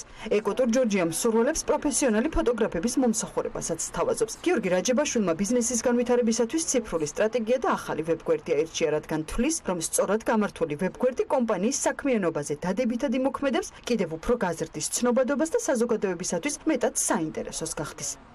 ჩვენ ავირჩიეთ ახალი საიტის დამზადება, რომელიც თითქმის დასრულებულია და ალბათ ერთი კვირის განმავლობაში გაეშვება უკვე. ახლა საბოლოო, ასე ვთქვათ, პატარა ცვლილებებს ვაკეთებთ ფოტოებთან დაკავშირებით. ამიტომ როგორ წაგვადგა ჯერ ვერ გეტყვით, მაგრამ დარწმუნებული ვარ, რომ წაგვადგება, იმიტომ რომ ისეთი ძალიან თანამედროვე საიტი ვებგვერდია, რომელიც დაამნიშნელოვანია ჩვენთვის. TBC-ის მიერ დაფუძნებული წლის მთავარი და ყველაზე მასშტაბური ბიზნეს ღონისძიება უკვე მესამედ ეროვნულ ბიბლიოთეკაში ჩატარდა. 18 ფინალისტიდან 6 გამორჩეული ბიზნესი შეირჩა და მათთვის TBC ბანკის გუნდმა 3 კატეგორიის ჯილდო დააწესა. გამარჯვებულ კომპანიებს კი საკუთარი ბიზნეს საჭიროებიდან გამომდინარე თავად შეეძლოთ აერჩიათ 3-დან ერთ-ერთი. პლატფორმამ 3 წლის მანძილზე ჯამში 1600-მდე წევრი გააერთიანა, რომლებმაც საკუთარი წარმატების ისტორია მთელს საქართველოს გაუზიარეს და ბიზნესის მხარდამჭერი პროექტებით, რომელიც მათ საქმიანობას აძლიერებს ეკონომიკაში საკუთარი წვლილი შეიტანეს. ეს იყო შარშა. მასშტაბური ბიზნეს დაჯილდოება კი გრძელდება და წელს უკვე მეოთხედ ჩატარდება. ქვეყანაში ყველაზე დიდი დაჯილდოება იქნება სიახლეებზე ორიენტირებული, ბევრ ძალიან საინტერესო შესთავაზებს მონაწილეებს, კრიტერიუმები, როგორ შეირჩევიან გამარჯვებულები, გამოწვევები და ყველა ის დამატებითი, თქვა, შესაძლებლობა, რომელიც მცირე ბიზნესებს უჩნდებათ. ამ ყველაფერზე სტუმართან ერთად ვისაუბრებთ. ნიკა ქურდიანი, TBC-ის გენერალური დირექტორის მოადგილე, შემოგვიერთდა საქმიანი დილის ეთერში. მოგესალმებით. მადლობა იმის, რომ ხართ ჩვენთან ერთად. და ჩვეულად ეს კარგაბებზე გვიწევს საუბარი. მეოთხე წელი, ანუ პრაქტიკა უკვე შეიძლება ითქვას, რომ საკმაოდ ბევრი გაქვთ საერთოდ, რომ ეს დაჯილდოება იყოს ყოველწლიურად მზარდი. წელს რა სიახლეები გაქვთ და შარშანდელმა პრაქტიკამ რა აჩვენა, რამდენად გაამართლა იმ სიახლემ, რომელიც უკვე ჯილდოს სახით არჩევანს გულისხმობდა ფინალისტებისათვის. ნუ პირველ რიგში იმას ვიტყვი, რომ როცა პლატფორმა ან რაღაც პროექტი ამდენი ხანი არსებობს და წლიდან წლამდე მისი მასშტაბი იმატებს, ეს სალსახად წარმატების აღნიშნულია და ეს ჩვენ ძალიან გვახარებს, ჩვენ შემთხვევაში უკვე მეოთხე წელია, რაც ბიზნეს დაჯილდოება არსებობს და მისი ზომა, ესე რომ ვთქვათ, იზრდება და ჩართულობა იზრდება. ერთი ნაბიჯით უკან დავრუნდები, რატო გააკეთა TBC-მეს და თავიდან თუ გახსოვთ ჯეოსოლთან ერთად დავიწყეთ ჩვენ ეს პროექტი და მე ძალიან ბევრი პარტნიორი ყავდა, ყველას დიდი მადლობა. რატო გავაკეთეთ? გვინდოდა რომ მცირე და საშუალო ბიზნესში მეტი მაგარი წამოწყება ყოფილიყო და ეს პლატფორმა დახმარებოდა მცირე და საშუალო ბიზნესს თავის წარმატება გაეზიარებინათ და ამ წარმატებაზე мотиваცია გაეკეთებინათ სხვებისთვის. აქ ჩავერთვებოდ ისე და ყველა ის ბიზნესი, რომელიც ჩემი მხრიდან დააღვნიშნო, რომელიც ამ დაჯილდოებაში ხვდებოდა და მithumetes ფინალში ხვდებოდნენ, დღესაც აქტუალურია და დღესაც საინტერესოა ბიზნეს მედიისათვის, იმიტომ რომ ეს არიან ბიზნესები, რომლებიც სიახლეების შეთავაზებას აგრძელებენ და ეს სალსახად არის შესაძლოა ის კრიტერიუმი, რაც ამ დაჯილდოების წარმატებაზე. კი, ეგ ნახეთ სალსახად, რომ ბიზნესები, რომლებიც აქტიურად იყვნენ ჩართულები ან გამარჯვებულები, წლიდან წლამდე იზრდებიან და ვითარდებიან და იქ არ დამთავრებულა ნამდვილად მათი და ყოველ წელს უფრო ჩართულები და ჩართულები არიან. რაც შეეხება რა შეიცვალა თქვა შარშანელთან წელთან და გაამართლა თუ არა პრიზების შემოტანამ და რაღაც ჯილდოების შემოტანამ, თავის დროზე ქონდა უბრალოდ სიმბოლური ჯილდო, ზვიად ციკოლიას მიერ დამზადებული ნამუშევარი და შარშან შევცვალეთ და თქვით, რომ იქნებ ბიზნესებს ვაჩუქოთ არა ფულზე უარს ვამბობთ, იმიტომ რომ ფული ჩვენი ეს არაფრის მომტანი არაა თუ მიზნობრივად არ იქნა გახარჯული. შესაბამისად, გვინდა რომ გაჩუქოთ ან სტრატეგია ციფრული, ან ბრენდის სტრატეგია და კამპანია, ან თქვათ ვებგვერდი და ასე შემდეგ.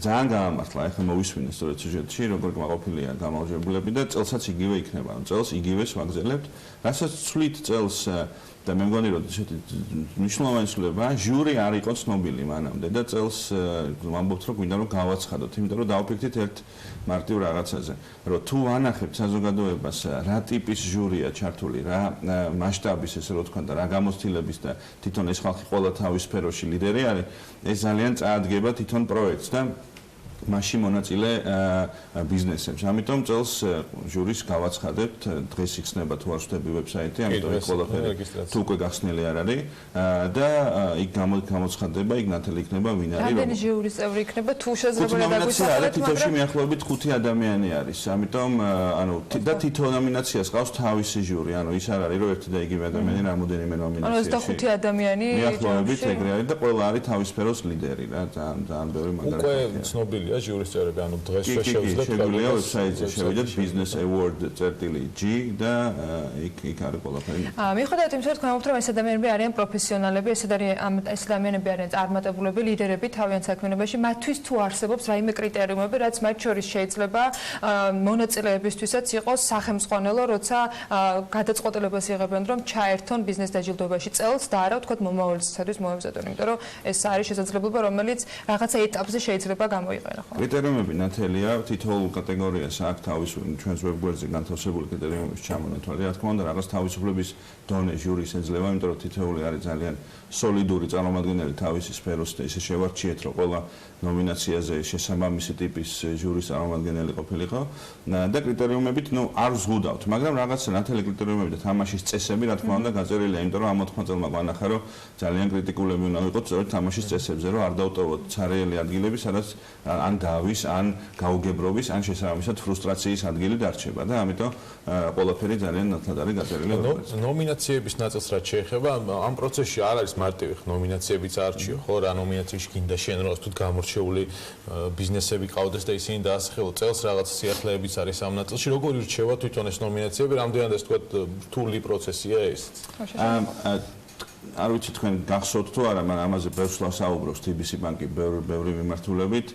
TBC-ისთვის ძალიან მნიშვნელოვანია კორპორატიული სოციალური პასუხისმგებლობა და CSR ეგრეთ წოდებული და ამ მიმართულებით ძალიან ბევრი პროექტი გვაქვს. ბიზნეს დაჯილდოება ერთი ეგეთი პროექტი არის, საკმაოდ დიდი მასშტაბის. შესაბამისად, ყოველ წელს ვფიქრობთ ძალიან ფრთხილად და ისე გრძელვადიანად იქნებ ისეთი ნომინაცია გამოვყოთ, რომელიც ბიზნესს წაადგება, ან რაღაც მესიჯს გაუშვებს ბაზარზე. იმიტომ რომ როცა 1000-ზე მეტ მონაწილეს დააფიქრებ ერთ კონკრეტულ თემაზე, ეს რა თქმა უნდა თავის რაღაცა შედეგს გამოიღებს და შესაბამისად ვარჩევთ მე ნომინაციებს. ამიტომ ვაკვირდებით ბაზრის ტრენდებს, ვაკვირდებით მსოფლიოში რა არის მნიშვნელოვანი, მაგალითად წელს და შარშანას ჰქონდა ნომინაცია CSR-ის, ანუ კორპორატული სოციალური პასუხისმგებლობის გვექნება. მაგალითად წელს შემოვიღეთ ეგეთი გამოყოფილი ნომინაცია საუკეთესო მომსახურების ან პროდუქტის, იმიტომ რომ ზოგადად მსოფლიოში ისევე როგორც საქართველოში პროდუქტის ცნება და მისი უმაღლესი ხარისხით კლიენტისთვის მიწოდების ცნება ძალიან აქტუალური ხდება და შესაბამისად აუცილებელია რომ ჩვენ საქართველოში ამაზე ვიფიქროთ. ან რა ვიცი, შარშანას ჰქონდა, შარშანწიანას ჰქონდა ჩვენი პროგრამა სტარტაპერიდან გამომდინარე, სტარტაპების ნომინაცია და ასე შემდეგ. ანუ ბევრი წელს კიდე საინტერესო რაცაა, წელს შემოვიღეთ ახალი ნომინაცია საუკეთესო დამსაქმებლის, ანუ კომპანია, რომელიც თავის თანამშრომლებს საუკეთესოდ ექცევა და საუკეთესოდ უვლის. ეგეც ძალიან მაგარი მესიჯია, იმიტომ რომ კრიტიკულია, რომ ჩვენ ქვეყანაში დავიწყოთ უკვე ფიქრი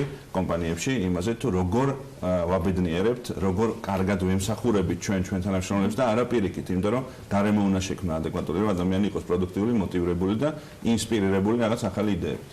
შარშანდელი გამოცდილებიდან გამომდინარე, პრინციპში 3 წლიანი გამოცდილებიდან გამომდინარე, რამდენად მიიღო ბიზნესმა ასეთ ბიზნეს დაჯილდოებაში მონაწილეობის, თქვა, შესაძლებლობა, როგორც თქვა, შემდეგ ნაბიჯზე გადასვლის შანსი.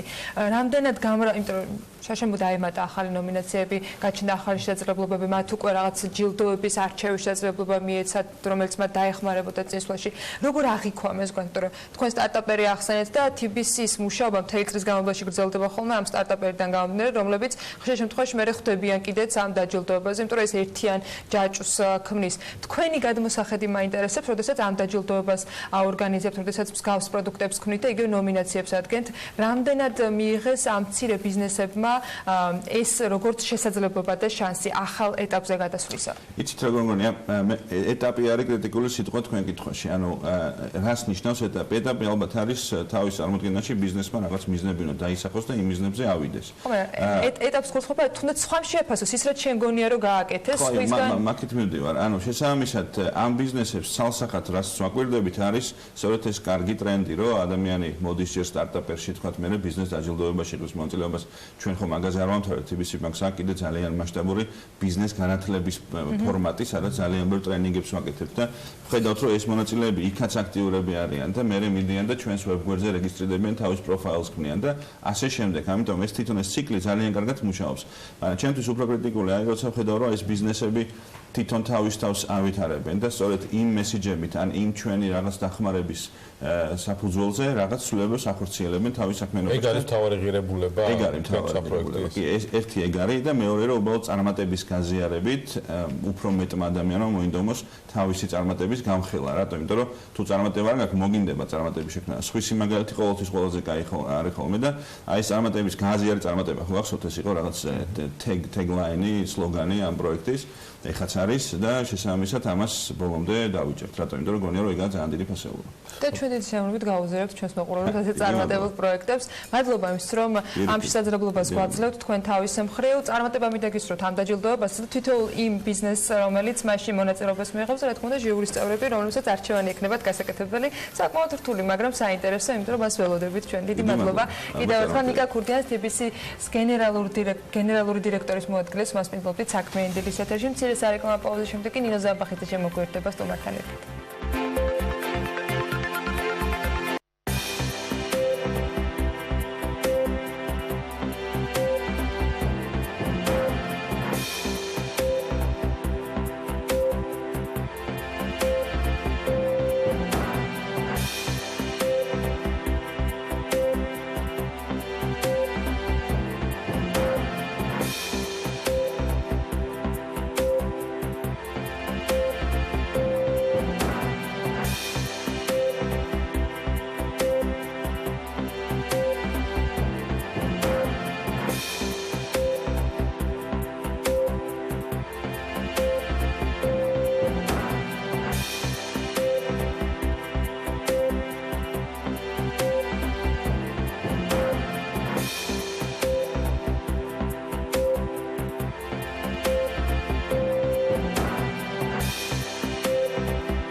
ალბათ ცოტამ თუ იცის, რომ ეტიკეტები საქართველოში 1820 წლიდან იბეჭდებოდა და განვითარებული მეღვინეობის ისტორიის კიდევ ერთი დასტურად შეგვიძლია ეს მოვიყვანოთ. თითოეულ ეტიკეტს წარსულიდან ძალიან საინტერესო ისტორია და ვიზუალი აქვს, რომელთა შესახებაც ერთიანი ინფორმაციის გაცნობა დაინტერესებულ ადამიანებს უკვე შეუძლიათ. და თან ძალიან მარტივად. საგამომცემლო კომპანია ეროვნულმა საგანძურმა უნიკალური წიგნი გამოსცა. ალბომი ქართული ღვინის ეტიკეტების კატალოგი ქართულ ინგლისურ ენაზე, რომელიც ფართო აუდიტორიის წინაშე პირველად წარადგინეს ღვინის და ალკოჰოლური სასმელების 1500-მდე ეტიკეტით ერთიანად. ვისთვის შეიძლება იყოს ეს გამოცემა საინტერესო, საერთოდ როგორ შეგროვდა მასალები, რა მიზანს ემსახურება კრებული, ნინო ზამბახიძე სტუმართან ერთად მოგყვება ამ ყველაფერს. საქართველოს ფერმერთა ასოციაციის თავმჯდომარე დღეს ზაზა მამულაშვილს, ქართული ღვინის ეტიკეტის კატალოგის გამომცემელს და დირექტორს მასპინძლობს. ნინო, დილა მშვიდობისა და მივესალმებით შენ სტუმარს. დილა მშვიდობისა, მოგესალმებით, მივესალმებით ჩვენ მაყურებელს. ვფიქრობ ძალიან საინტერესოა და ყოველთვის რაც საინტერესოა მინდა რომ ჩვენი ეთერით გავიდეს. თქვენ სწორად რა თქმა უნდა, თქვენ სწორად აღნიშნეთ, რომ საქართველოს 8000 წლიანი ისტორია აკავშირებს ღვინის წარმოების, შეიძლება ითქვას და ვამბობთ კიდევაც და ვართ ამაყები, რომ საქართველო არის ღვინის აკვანი, ამავდროულად გვაქვს 500-მდე ჯიშის ყურძენი და შესაბამისად ტრადიციულადაც და ესე ვთქვათ მასობრივადაც ვაწარმოებდით ღვინოს. საინტერესოა ის, რომ ღვინო ეტაპობრივად ვითარდება. მათ შორის ნატურალური წარმოებები, ქვევრის ღვინის წარმოება, რომელიც ჩვენი ტრადიცია არის, თუმცა ძალიან საინტერესოა რა ხდებოდა იქამდე და რა ხდებოდა საბჭოთა კავშირის დროს და შემდეგ უკვე როგორ განვითარდა დღევანდელი ბაზარი. როდესაც მე ეს წიგნი ვიხილე, პრინციპში სიმართლე გითხრათ, ბევრ რამეზე მივიღე პასუხი. მივიღე პასუხი იმაზე, თუ როგორი მონდომებული იყვნენ ქართველები, რომ ეწარმოებინათ ხარისხიან როგორი ქონდა ზუსტად როგორ უნდათ რომ წარმოებინათ არ ჩამორჩენილი იყვნენ ევროპას 1500-მდე ეტიკეტი ამას ნამდვილად ცხადყოფს. მინდა მაყურებელსაც ვაჩვენო, ეს არის უნიკალური წიგნი, ასე ვთქვათ, და ძალიან მომწონს პირველი ყდა და ეს ბოთლი, რომელიც ძალიან საინტერესო ისტორიას ატარებს და ამას მე არ ვიტყვი, დავუტოვებ ავტორს უფლებას, რომ სწორედ მან თქვას, უბრალოდ ხას ერთ ძალიან მნიშვნელოვან რამეს გავუსმევ, რაც ეხლა ეთერში შემოსვლამდე მოვისმინე. ძალიან საინტერესო არის ერთი ეტიკეტი, რომელიც ძალიან მომეწონა, აგერ ხედავთ ეშმაკის გამოსახულებას. ბატონო? წითელი. ხო, წითელი ეშმაკის გამოსახულებას, რაც ცხადყოფს, რომ მაშინდელი მეღვინე, რომელიც მაშინ იყო ანანოვა ცნობილი და იყო ანანიაშვილი, იგრძნო კომუნიზმის ესე ვთქვათ, შემოსვლა და საფრთხე და პირველი მისი პროტესტი გადმოიტანა ღვინის ეტიკეტზე. ან და უფრო საინტერესო ისტორიების შესახებ თხოვ, რომ ბატონმა ზაზამ უფრო დეტალურად ისაუბროს. ბატონ ზაზა, ურმეცი მადლობა ეთერში მობრძანებისთვის. პირველი რითიც მინდა დავიწყოთ, რას ნიშნავს აი ეს ბოთლი და ეს ეტიკეტი და რა არის ეს? მოგესალმებით, მაყურებლებს. მინდა მოგახსენოთ, რომ ბოთლი აღებული არის ფიროსმანის ნახატიდან. ეს ნახატი აი ფორზაძეც გამოიყენება, სადაც ნაჩვენები არის. კამერისკენ შემოატრეთ და ზემოთაციეთ, აი გამოჩნდება. სადაც ნაჩვენები არის პურობა საქართველოში. მაგიდაზე დევს ბოთლი, რომელზეც გამოსახულია ეტიკეტი. ანუ ეს არის ეტიკეტის პრეცედენტი ფიროსმანის ნახატში. სიმბოლურად ავიღეთ ეს ბოთლი და ყდაზე დავიტანეთ. ორი სიტყვით ვიტყვი წიგნის ავტორებზეც, ესე იგი ჯერ კომპანიაზე, შემდეგ წიგნის ავტორებზე. ესე იგი ჩვენი კომპანია, საგამომცემლო კომპანია ეროვნული საგანძური 2016 წლიდან შემოვიდა ქართული წიგნის ბაზარზე. შესაბამისად, ჩვენთვის სამწუხაროდ საბედნიერო არ ვიცი, მაგრამ წიგნის ბეჭდვა გვიწევს უცხოეთში, რადგან ჩვენი პრინციპი არის ვბეჭდოთ ხარისხიანად, რა თქმა უნდა შეიძლება საქართველოშიც ბეჭდავენ ხარისხიანად, მაგრამ ბევრი ფაქტორი არის ამის გამომწვევი, რომ უცხოეთში გვიწევს ბეჭდვა. ესე იგი, წიგნი შედგება, საბოლოოდ 300 გვერდიანია, 1500 ეტიკეტს მოიცავს. წიგნის ავტორები არიან ცნობილი პროფესორი ბატონი გოგი სარაჯიშვილი და ცნობილი მეღვინე ბატონი ბონდო კალანდაძე, რომელთა 8 წლიანი შრომის შედეგი აღნიშნული წიგნის შექმნა. 8 წელი აგროვებდნენ ეტიკეტებს. ეს არის 1500-მდე ეტიკეტი, რომელიც იწყება 1820 წლიდან და მთავრდება 2000 წლით, ანუ მე-19-მე-20 საუკუნე ამოწურულია ამ წიგნში. ანუ მეორე ტომი ავტორებთან ერთად, რა თქმა უნდა, იგივე ავტორებთან ერთად ახალი წიგნი დაიბეჭდება, რა თქმა უნდა, უკვე თანამედროვე კომპანიებზე. იქაც შეიძლება დარგობრივად დაიყოს ქვევრის ღვინოები ცალკე და ქარხნული ღვინოები ცალკე, საოჯახო მარნები უფრო სწორად ცალკე და ქარხნული. ესეც საინტერესო იქნება, რა თქმა უნდა. პლუს ამას აქ არის საუბარი ქართულ სტამბაზეც, სადაც პირველი ეტიკეტი დაიბეჭდა, ეს იყო 1820 წელი ზუსტად, მესხიშვილის სტამბა იყო, თბილისში მდებარეობდა და პირველი ეტიკეტი ლითოფურცელი შემორჩენილი გვაქვს ამ მესხიშვილის სტამბაში, რომელიც აქვე წარმოდგენილი არის, რა თქმა უნდა. წიგნში საუბარი არის ზოგადად ჟანრობრივ ეტიკეტებზე, საუბარი არის ასევე განწყობით ეტიკეტებზე. თუ ეტიკეტი ღვინის მიმართულებით კი რო განწყობილება უნდა შეექმნილიყო, დიახ. ჩვენ ქვეყანა თავისთავად რო ვთქვათ, რომ მისდევდა მსოფლიოს რაღაც პერიოდი, შეიძლება მსოფლიო მოგდევდა ჩვენ, იმიტომ რომ ეს დადასტურებულიც არის, რომ ღვინის აკვანი ვართ, სამშობლო ვართ და თან თვითონ სიტყვა ღვინოც კი ჩვენგან მოდის. და შესაბამისად უკვე მე რა თქმა უნდა ევროპამ უფრო პოვა განვითარება ამ მიმართულებით, თუნდაც ტექნოლოგიურად, იქ რომ პირველი ეტიკეტი სად დაიბეჭდა, ეს 1775 წელს ბეჭდურად დაიბეჭდა, ეს საფრანგეთში იყო, როკშილდების ეტიკეტია, 1775 წლით თარიღდება და უკვე 1820 წელს საქართველოში შემორჩენილი პირველი ეტიკეტი გვაქვს ჩვენ.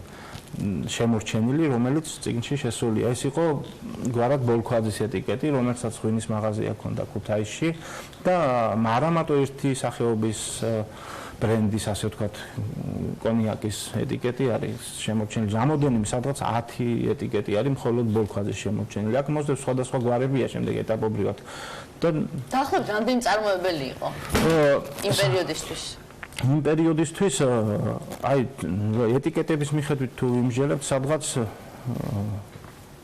მე-19 საუკუნეში 70-მდე გვარი გვხდება, ვინც ღვინოს აწარმოებდა ღვინოს და სხვადასხვა ალკოჰოლურ სასმელებს. ჩვენ ამ წიგნში შევიტანეთ, ასევე ძალიან საინტერესოა ახლა. აი რადგან თემა ღვინოს ეხება და შემდეგ ღვინისგან რა იწარმოებოდა, აი ძმარის ეტიკეტიც ვნახეთ, ექსპორტზე საქართველოს გაქონდა ძმარი. ძალიან საინტერესოა ესეც დღევანდელი მეწარმეებისთვის და მეღვინეებისთვის, რომ გაითვალისწინონ საკმაოდ მოთხოვნადი პროდუქტი შეიძლება გახდეს. ეს ეტიკეტები მხოლოდ საექსპორტო ბაზრებისთვის იყო თუ ადგილობრივადაც და რამდენად განასხვავებდნენ ადგილობრივი ბაზრისათვის თქვა ეტიკეტებს და იგივე წარწერების მიხედვით აი არსებობს თუნდაც აი დავით სარაჯიშვილის ერთი და იგივე სასმელზე ეტიკეტი, რომელიც ერთი არის რუსულენოვანი, მეორე არის ევროპულად დაწერილი ლათინური ასოებით და ასევე არსებობს ქართული წარწერებით. კიდე საინტერესოა სარაჯიშვილის ერთი სასმელი, რომელსაც კასისი ერქვა, ზედ ნაჩვენებია რუკა ეტიკეტზე თვითონ. თუ სად ეწეოდა ექსპორტს ამ აღნიშნული ალკოჰოლური სასმელის. და რა ეტაპები, აი, როცა ჯამურად ხამდენ ეტიკეტს უყურებთ, რა ევოლუცია გაიცადა? ევოლუცია არის აღმასვლებიც და დაღმასვლებიც. ახლა ზუსტად რომ აღნიშნოთ, ახლა მე-19 საუკუნეში პირდაპირ ჩანს მიმბაძველობაც აი ევროპული მეღვინეობა, მაგრამ ეს ცუდი არ უნდა იყოს ერთი მხრივ ამ მიმართულებით, იმიტომ რომ შენ ხარისხითაც ალბათ და შესაბამისად თავს უწოდებ ევროპას სტანდარტებს აკმაყოფილებ რასთან კი ბატონო. აქ ძალიან საინტერესოა მოგებული ჯილდოები, რომლებიც ამ თითოეულ ეტიკეტზეა დატანილი რა. ეს არ გახლავს უშუალოდ მარტო რუსეთის საიმპერატორო კარის ჯილდოები. აქ არის მსოფლიო დონის ჯილდოები, ევროპის მეფეების და ასე შემდეგ. კიდე საინტერესოა, რომ საქართველოში ღვინოს და ალკოჰოლურ სასმელებს აწარმოებდნენ არა მარტო ქართველები. ფიქსირდება გერმანელები, ფიქსირდება მეზობელი ქვეყნებიდან, სომხეთიდან, აზერბაიჯანიდან და უფრო საინტერესოა გერმანული წარმოება. იმიტომ აზერბაიჯანელს და სომეხს გქონდა თავის ქვეყანაში და აქ გქონდათ წარმოება. ეტიკეტებზე ნათლად ჩანს. თუმცა იქ მითითებულია ეტიკეტზე როგორც ჩანს, დამზადებულია საქართველოში საექსპორტო და ბაქოსთვის, დიახ, ბაქოსთვის არის თქვა. და ასევე საინტერესოა, რომ ქართველი მეწარმეები აუცილებლად აი სტანდარტებს იცავდნენ,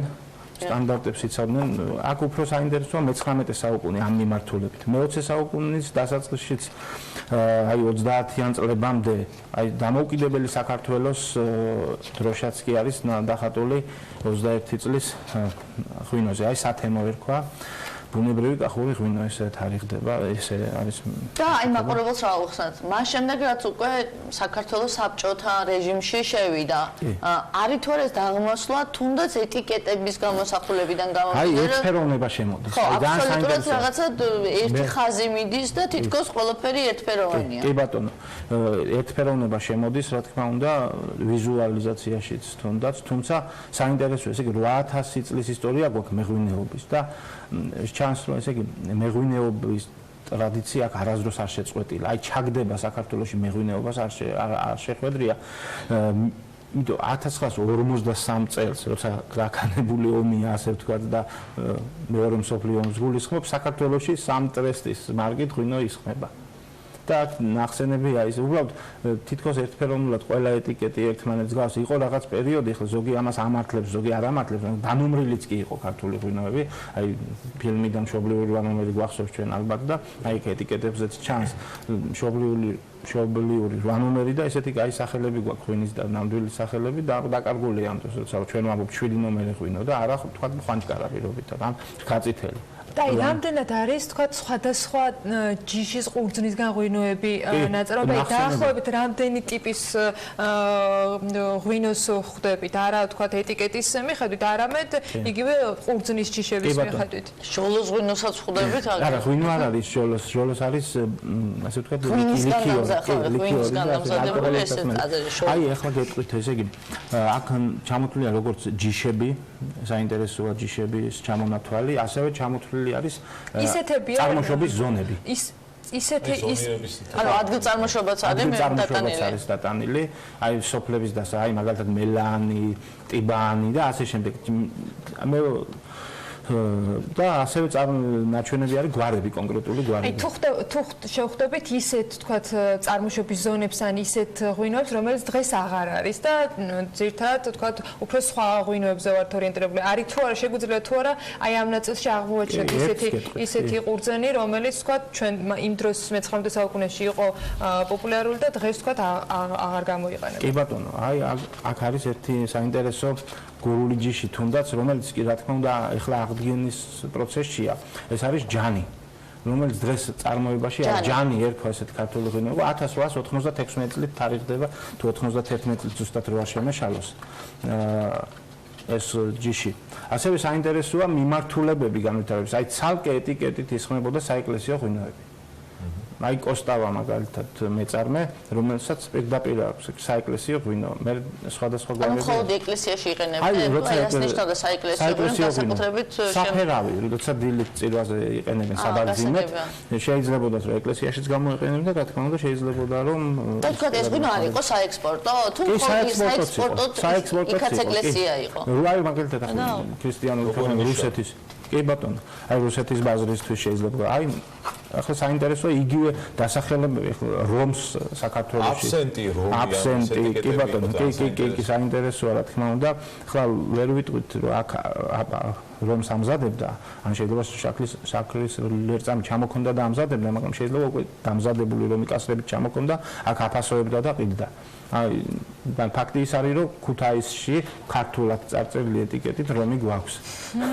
და არ არის ცუდი ასე ვთქვათ მაგალითი. მე ვფიქრობ რომ ყველა მეღვინეს მსგავსი წიგნი უნდა კონდეს ნამდვილად სამაგიდეთ, იმიტომ რომ შეიძლება როგორ არის ნათქვამი ყველაფერი კარგი მივიწყებული ძველია, ამიტომ ეს არის კარგი შესაძლებლობა იმისი რომ რეპლიკაციაც გაკეთდეს ჩემი აზრით, თუმცა ალბათ ძალიან საინტერესო იქნება მომავალი თაობებისთვის თუ თქვენი გამომცემლობა მსგავს წიგნს გამოცემს უკვე 2009 წლის მერე, იმიტომ რომ აქ თუ არის წითელი ეშმაკი დატანილი, იქ იქნება არაოკუპაციას და საოკუპაციო ასე ვთქვათ მალთურ ხლართები გაკეთებული პრეცედენტი უკვე არსებობს ღვინის ეტიკეტებზე მე შევხვდი კი მაგრამ სწორედ ამაზე ვსაუბრობ ანუ ეს მე ვფიქრობ რომ ასე ვთქვათ ნათლად და ცალსახად ცხადყოფს იმას რომ როგორი მებრძოლი არის ქართველი ადამიანი როგორ უნდა რომ თავისი ასე ვთქვათ ინოვაცია თავისი ხედვა პროტესტი თუნდაც იმ პროდუქტზე დაატანოს რომელსაც ის აწარმოებს და ბოლო შეკითხვა მაქვს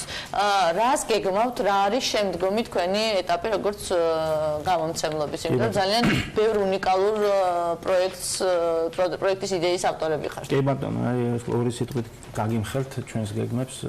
ჩვენ როგორც გამომცემლობა სახელიდან გამომდინარე ეროვნული საგანძური ქვია ჩვენს გამომცემლობას და იწყებს პროექტს ეროვნული საგანძური, რომელიც მოიცავს 38 ტომს და ეს იქნება მხოლოდ ეროვნული საგანძურის შესახებ. იქ იქნება ასევე ქართული ვაზის ჯიშებზე საუბარი, ქართულ ამბანზეც იქნება საუბარი, უკვე გამხელილია ეს საიდუმლო ასე ვთქვათ ჩვენი მხრიდან, უკვე 5 ტომი მზად გვაქვს გამოსაცემად და 38 ტომი სიმბოლურად ძველ ქართულში 38 ასონიშანი იყო და ტომის ნუმერაცია მოხდება ძველი ქართული ანბანის ასოებით. გველოდებით ახალ გამოცემას, ძალიან საინტერესო პროექტს. ამასთან დაკავშირებით კი ამ კოლექციასთან დაკავშირებით კი დაცნობია რომ ბევრი მიმართულებით იარსებებს ინტერესი, როგორც ღვინის მწარმოებლებისათვის, ასევე ამ სფეროში იმ მეცნიერებისათვის, რომლებიც იკვლევენ უძველეს ქართულ ჯიშებს და ზოგადად ევოლუციას ქართული ღვინისა. მადლობა ნინოს ასეთჩეულებრივი სტუმრის და ისტორიის შემოთავაზებისათვის. ნინო საქართველოს ფერმერთა ასოციაციის თავმჯდომარე დღეს ზაზა მამულაშვილს ქართული ღვინის ეტიკეტების კატალოგის გამომცემელს მასპინძლობდა. ჩვენ მათთან ერთად გემშვიდობებით ხვალ დილის 8 საათამდე ბედნიერ დღეს გისურვებთ.